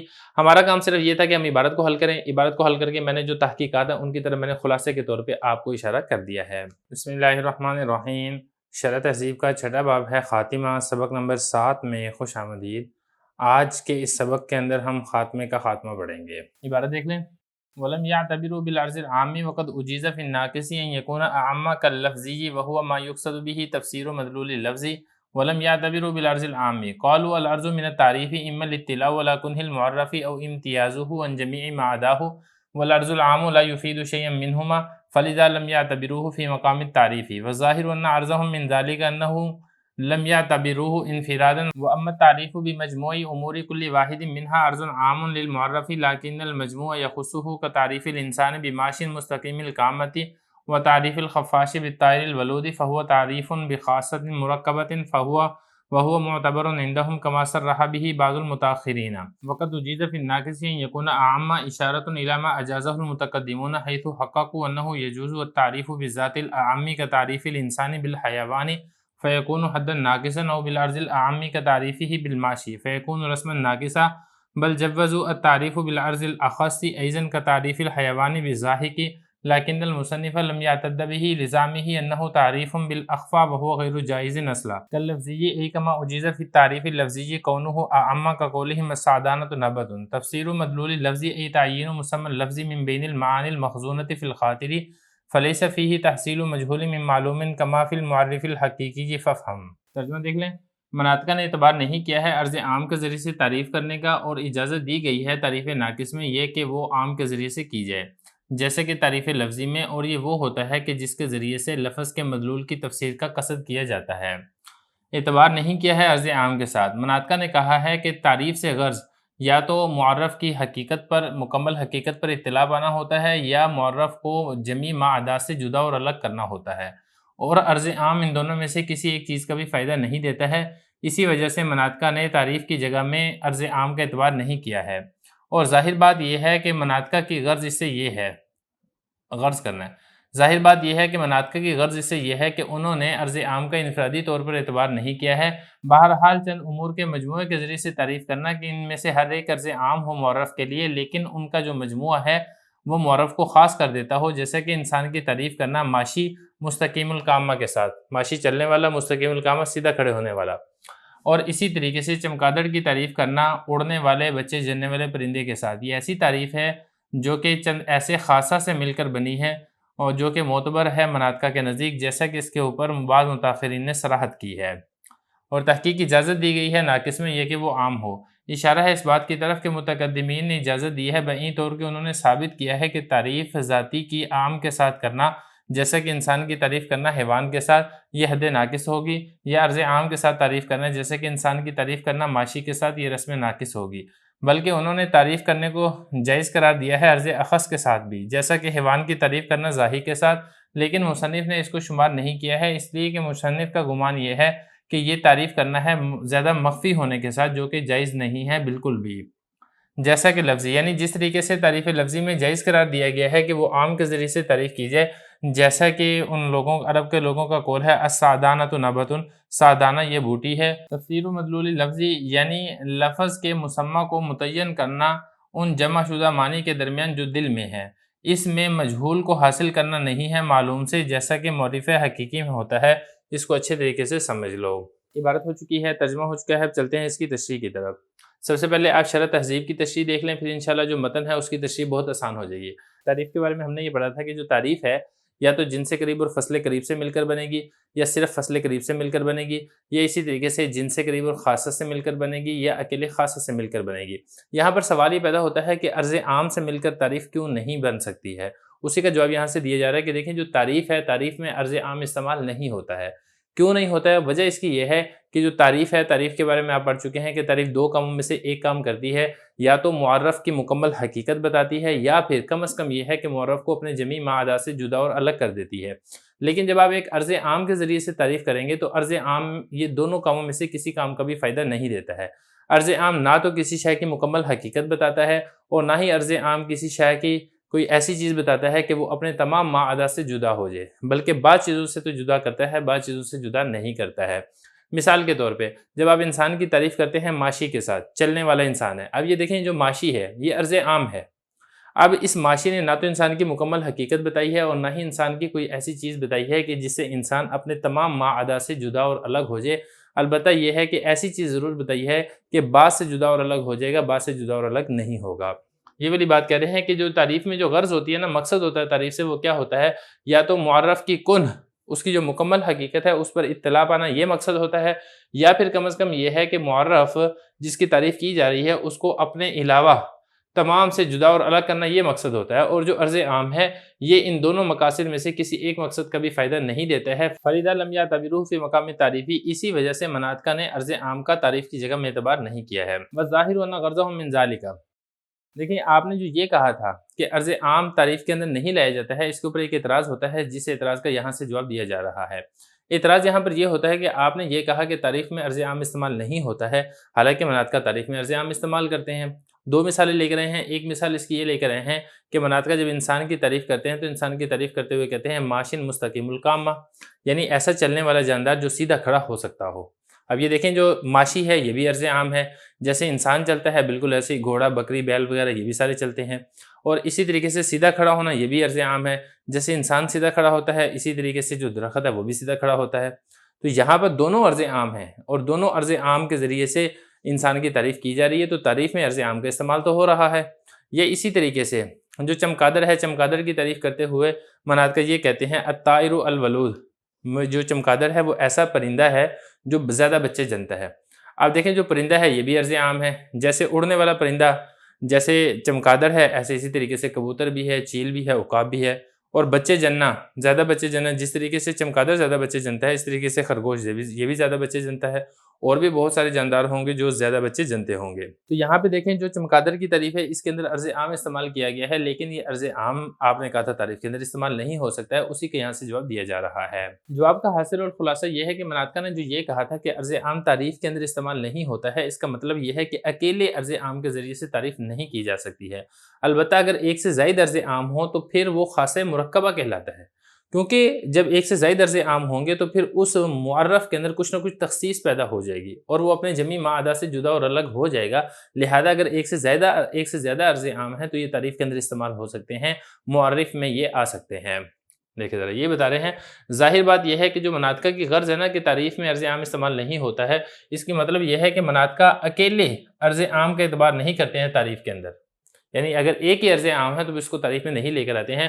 البتہ اگر تعریف کی جائے چند ایسے امور کے مجموعے کے ساتھ جن امور میں سے ہر ایک عرض عام ہو معرف کے لیے، ہے تو ہر ایک معرف کے لیے عرض عام، لیکن وہ پورے کا پورا مجموعہ معرف کو خاص کر دیتا ہے، معرف کے اندر تخصیص پیدا کر دیتا ہے۔ جیسے ابھی انسان ہے نا، اگر آپ انسان کی ماشی کے ذریعے سے وہ تعریف کریں گے تو ماشی تو اور جاندار بھی ہیں، یہ اسی طریقے سے اگر انسان کی آپ تعریف کریں گے اکیلے مستقیم القامہ کے ساتھ تو مستقیم القامہ تو انسان کے ساتھ شجر بھی ہے، لیکن جب آپ نے ان دو کو ملا کے انسان کے ساتھ تعریف کی ہے کہ انسان ایسا ماشی ہے جو مستقیم القامہ ہے، تو باقی سارے کے سارے جانور یہ بھی نکل جائیں گے اور درخت یہ بھی نکل جائے گا، درخت نکل جائے گا ماشی کے ذریعے سے اور جو باقی جانور ہیں یہ نکل جائیں گے مستقیم القامہ کے ذریعے سے۔ تو دیکھیں یہاں پہ جو مقصد تھا کہ معرف کو جمی معادہ سے جدا اور الگ کرنا، یہ مقصد یہاں پر بخوبی حاصل ہو رہا ہے۔ یہ بتا رہے ہیں کہ جو مجموعہ ہوتا ہے عرض عام کا، یہ تخصیص پیدا کر دیتا ہے، جیسے کہ انسان کی تعریف کرنا ماشی مستقیم القامہ کے ساتھ، یا اسی طریقے سے خفاش کی تعریف کرنا طائر ولود کے ساتھ۔ اب یہ ایسی تعریف ہے جو ایسے خاصہ مرکبہ سے مل کر بنی ہے، جو میں نے آپ کو بتایا تھا نا کہ عرض عام جب ایک سے زیادہ ہو تو اس کو خاصہ مرکبہ کہا جاتا ہے، اور یہ مناطقہ کے نزدیک معتبر ہے، جیسا کہ بعض متاخرین نے اس کے اوپر صراحت بھی کی ہے۔ آگے دیکھیں، وقت اجیز فی الناقص ان یکون اعم، ایک اختلافی مسئلہ ہے متقدمین اور متاخرین مناطقہ کے درمیان۔ اختلافی مسئلہ یہ ہے کہ تعریف بالعام یا عام کے ذریعے سے تعریف کرنے یہ جائز ہے یا جائز نہیں ہے۔ متاخرین کا مذہب میں آپ کو پہلے بتا چکا ہوں کہ جو معرف ہے یہ معرف کے برابر اور مساوی ہونا ضروری ہے۔ اگر معرف عام ہے اور معرف خاص ہے تو پھر ایسے معرف کے ذریعے سے معرف کی تعریف نہیں کی جا سکتی ہے۔ لیکن یہاں سے یہ بتا دیں کہ یہ جو مسئلہ ہے نا یہ اختلافی مسئلہ ہے۔ جو متقدمین ہیں متقدمین اس میں اختلاف کرتے ہیں۔ متقدمین یہ کہتے ہیں کہ تعریف ناقص میں معرف کا عام ہونا یہ جائز ہے۔ اب سوال یہ پیدا ہوتا ہے کہ تعریف ناقص کیا ہے، تو اب یہاں بھی یہ سمجھے کہ جو تعریف ہے، تعریف کی دو قسمیں ہوتی ہیں، ایک ہوتی ہے تعریف کامل اور دوسری ہوتی ہے تعریف ناقص۔ تعریف کامل میں یہ ہوتا ہے کہ جو معرف ہے یہ معرف کے مساوی اور برابر ہوتا ہے، اور تعریف ناقص کے اندر جو معرف ہے یہ معرف کے برابر اور مساوی نہیں ہوتا ہے بلکہ کم درجے کا ہوتا ہے، اس کو کہا جاتا ہے تعریف ناقص۔ تو جو متقدمین مناطق ہیں وہ یہ کہتے ہیں کہ اگر تعریف ناقص ہے، تعریف ناقص میں آپ عام کو لا سکتے ہیں، تعریف کامل کے اندر آپ عام کو نہیں لا سکتے ہیں۔ متاخرین کا مذہب میں آپ کو بتا چکا ہوں کہ تعریف کے اندر چاہے تعریف کامل ہو چاہے تعریف ناقص ہو، ان دونوں کے اندر معرف کا معرف کے برابر اور مساوی ہونا لازم اور ضروری ہے۔ یہ بتا رہے ہیں وقت اجیز فی الناقص ان یکون عامہ، تعریف ناقص کے اندر جائز ہے کہ وہ عام ہو۔ اشارہ ہے اس بات کی طرف متقدمین نے جائز قرار دیا ہے، وہیں طور کہ انہوں نے ثابت کیا ہے کہ جو تعریف ہے وہ ذاتی عام کے ساتھ تعریف کرنا یہ جائز اور درست ہے، جیسا کہ انسان کی تعریف کرنا حیوان کے ساتھ۔ اب یہاں پہ دیکھیں یہ جو حیوان ہے یہ عام ہے، عام مطلق ہے، اور انسان خاص مطلق ہے، تو یہاں پہ دیکھیں خاص کی تعریف عام کے ساتھ کی جا رہی ہے، وہ کہہ رہے ہیں یہ جائز ہے، اور اس کو یہ کہتے ہیں کہ یہ حد ناقص ہے۔ یہ اسی طریقے سے عرض عام کے ساتھ تعریف کرنا یہ بھی جائز ہے، جیسا کہ انسان کی تعریف کرنا ماشی کے ساتھ۔ اب یہ دیکھیں یہ جو ماشی ہے یہ عرض عام ہے اور اس کے ذریعے سے انسان کی تعریف کی جا رہی ہے، اس کو کہا جائے گا رسم ناقص، وہ یہ اس کو جائز قرار دیتے ہیں، بلکہ وہ تو اس سے ایک درجہ اور آگے بڑھ کے جو متقدمین ہیں وہ اس بات کو بھی جائز قرار دیتے ہیں کہ تعریف عرض خاص کے ساتھ بھی کی جا سکتی ہے، جیسا کہ حیوان ہے نا، حیوان کی تعریف اگر آپ ظاہر کے ساتھ کرتے ہیں تو تعریف ناقص کے اندر ایسا کرنا بھی جائز ہے۔ اب یہاں پہ سوال یہ پیدا ہوتا ہے کہ اگر تعریف ناقص میں عام کے ذریعے سے تعریف کرنا جائز اور درست ہے تو پھر مصنف نے اس بات کو ذکر کیوں نہیں کیا؟ تو اس کا جواب یہاں سے یہ دیا جا رہا ہے کہ مصنف نے اس کو شمار نہیں کیا، کیوں؟ کیونکہ اس صورت کے اندر جو تعریف ہے یہ اخفا ہے، حالانکہ تعریف کے اندر ہم نے شرط یہ پڑھی تھی کہ تعریف کا معرف سے، تعریف کا کہہ لیں یا معرف کا کہہ لیں، معرف کا معرف سے زیادہ واضح اور روشن ہونا یہ ضروری ہے، جبکہ اس صورت کے اندر جو معرف ہے یہ زیادہ واضح اور روشن نہیں ہے بلکہ مخفی ہے، اسی وجہ سے مصنف نے اس کو شمار نہیں کیا، اور مصنف نے یہ کہا تھا کہ جو تعریف ہے یا پھر آپ یہ کہیں کہ جو معرف ہے یہ معرف کے مساوی اور برابر ہو تو تب تو تعریف ہو سکتی ہے، اگر ادنا درجے کا ہو یا عام ہو یا خاص ہو تو پھر اس صورت کے اندر تعریف نہیں ہو سکتی ہے۔ یہ بتا رہے ہیں لیکن المصنفہ، مصنف نے اس کا شمار نہیں کیا، کیوں؟ کیونکہ مصنف کا گمان یہ تھا کہ تعریف اخفا کے ساتھ، اور جو بالکل جائز نہیں ہے، کیونکہ آپ یہ پڑھ چکے ہیں کہ تعریف کے اندر دو چیزوں کا ہونا ضروری ہے کہ جو تعریف ہے وہ زیادہ واضح اور زیادہ روشن ہو، اور جبکہ یہاں پر زیادہ واضح اور زیادہ روشن نہیں ہے۔ ای کما اجیز فی تعریف لفظی، دیکھیے جو متقدمین نے کہا تھا کہ تعریف ناقص کے اندر عام کے ذریعے سے تعریف کرنا جائز اور درست ہے، متقدمین کہتے ہیں بالکل ایسے ہی جائز اور درست ہے جیسے کہ تعریف لفظی کے اندر عام کے ذریعے سے تعریف کرنا جائز اور درست ہوتا ہے۔ اب یہاں پہ آپ سمجھ لیے کہ تعریف لفظی کسے کہتے ہیں۔ تعریف لفظی وہ تعریف ہوتی ہے جس سے کسی لفظ کا معنی بتا دینا یہ مقصد ہو۔ مثال کے طور پہ آپ کو شیر کا پتہ ہے لیکن آپ کو یہ نہیں پتا کہ شیر کو غضنفر کہا جاتا ہے، تو کوئی آپ کو یہ کہہ دے الغضنفر واسدن، تو آپ کو پتہ چل جائے گا کہ جو شیر ہے شیر کا ایک معنی غضنفر بھی ہے۔ یہ اسی طریقے سے السعدانۃ نبتٌ، مثال کے طور پہ کسی نے پوچھا مسعدانہ، سعدانہ کیا ہے؟ تو آپ نے کہا السعدانۃ نبتٌ۔ اب یہ جو تعریف ہے یہ تعریف لفظی ہے، کیونکہ جو سائل ہے وہ نبت بوٹی کو تو جانتا ہے لیکن اس کو یہ نہیں پتا کہ جو سعدانہ ہے یہ بھی بوٹی ہے، تو آپ نے سعدانہ کی تعریف نبت کے ساتھ کر دی، اسی کو کہا جاتا ہے تعریف لفظی۔ سعدانہ کے بارے میں سمجھ لیں کہ سعدانہ یہ ایک بوٹی ہوتی ہے جس کے اوپر کانٹے لگے ہوتے ہیں اور یہ اونٹ شوق سے کھاتا ہے، تو یہ جو بوٹی ہے یہ بوٹی کے ساتھ جو تعریف کی جا رہی ہے یہ تعریف عام کے ساتھ، کیونکہ جو بوٹی ہے یہ سعدانہ بھی ہوتی ہے غیر سعدانہ بھی ہوتی ہے۔ تو یہاں پہ دیکھیں تعریف لفظی کے اندر عام کے ساتھ تعریف کی جا رہی ہے، تو تعریف لفظی میں نبت یہ والی جو مثال ہے یہ تعریف ہے عام کے ساتھ، اور یہ والی جو تعریف ہے یہ ہے تعریف مساوی کے ساتھ۔ یہاں پہ عام مطلق نہیں ہے بلکہ دونوں کیا ہیں ایک دوسرے کے مساوی ہیں۔ تو بتانا یہاں پر یہ چاہ رہے ہیں متقدمین کہ جس طریقے سے تعریف لفظی میں عام کے ذریعے سے تعریف کرنا جائز اور درست ہے، بالکل اسی طریقے سے تعریف ناقص میں عام لانا جائز اور درست ہے۔ یہی بتا رہے ہیں کہ جس طریقے سے جائز قرار دیا گیا ہے تعریف لفظی میں کہ وہ عام ہو، جیسا کہ ان کا قول ہے السعدانۃ نبتٌ، بالکل اسی طریقے سے تعریف ناقص میں بھی عام کے ذریعے سے تعریف کرنا جائز اور درست ہے۔ اگر دیکھیں تفسیر و مدلول لفظی، یہ وہی تعریف لفظی کی بات کر رہے ہیں کہ تعریف لفظی میں یہ ہوتا ہے کہ لفظ جس کے اوپر دلالت کرتا ہے اسی کی وضاحت کی جاتی ہے۔ تو اصل میں یہ ہوتا ہے کہ آپ کے دل کے اندر معانی تو موجود ہوتے ہیں لیکن ان معانی میں سے کون سا معنی اس لفظ کا ہے وہ بتا دیا جاتا ہے، اس کو تعریف لفظی کہا جاتا ہے۔ اس میں ویسا نہیں ہوتا جیسے جو باقی تعریفیں ہوتی ہیں کہ جس تعریف کے ذریعے سے معرف کی پہچان کروائی جاتی ہے، اس میں ایسا نہیں ہوتا کہ جو بلکہ متکلم ہے یا جو سائل ہے وہ معرف کو پہلے سے ہی جان رہا ہوتا ہے لیکن صرف جو ایک لفظ ہے اس کا معنی بتا دینا یہ مقصد ہوتا ہے۔ ایسا نہیں ہے کہ ایک چیز پہلے حاصل نہیں تھی تعریف کے ذریعے سے اس کو حاصل کیا جا رہا ہے۔ یہی والی بات کر رہے ہیں کہ جو تعریف لفظی ہے اس میں لفظ کے مدلول کی تفسیر کی جاتی ہے، یعنی لفظ کے جو معنی ہے اس کو متعین کیا جاتا ہے ان معنی کے درمیان وہ معنی جو دل کے اندر موجود ہوتے ہیں۔ یہ جو تعریف ہے تعریف لفظی میں ایسا نہیں ہے کہ معلوم تصور سے مجہول تصور حاصل کیا جائے جس طریقے سے تعریف حقیقی کے اندر ہوتا ہے، کما فی المعرف الحقیقی۔ آخری لفظ دیکھ لیں ففہم۔ ففہم کا جو مقصد ہے وہ یہ ہے کہ تعریف حقیقی اور تعریف لفظی کے اندر جو فرق ہے اس کی طرف اشارہ کرنا چاہ رہے ہیں۔ دیکھیں فرق اس طریقے سے ہے کہ جو تعریف حقیقی ہے اس میں نامعلوم چیز کو معلوم کیا جاتا ہے، جیسے کہ میں نے آپ کو یہ بتایا تھا کہ معلوم تصور کی مدد سے نامعلوم تصور کو معلوم کیا جاتا ہے، پہلے معلوم نہیں ہوتا ہے تعریف کے ذریعے سے معلوم کیا جاتا ہے۔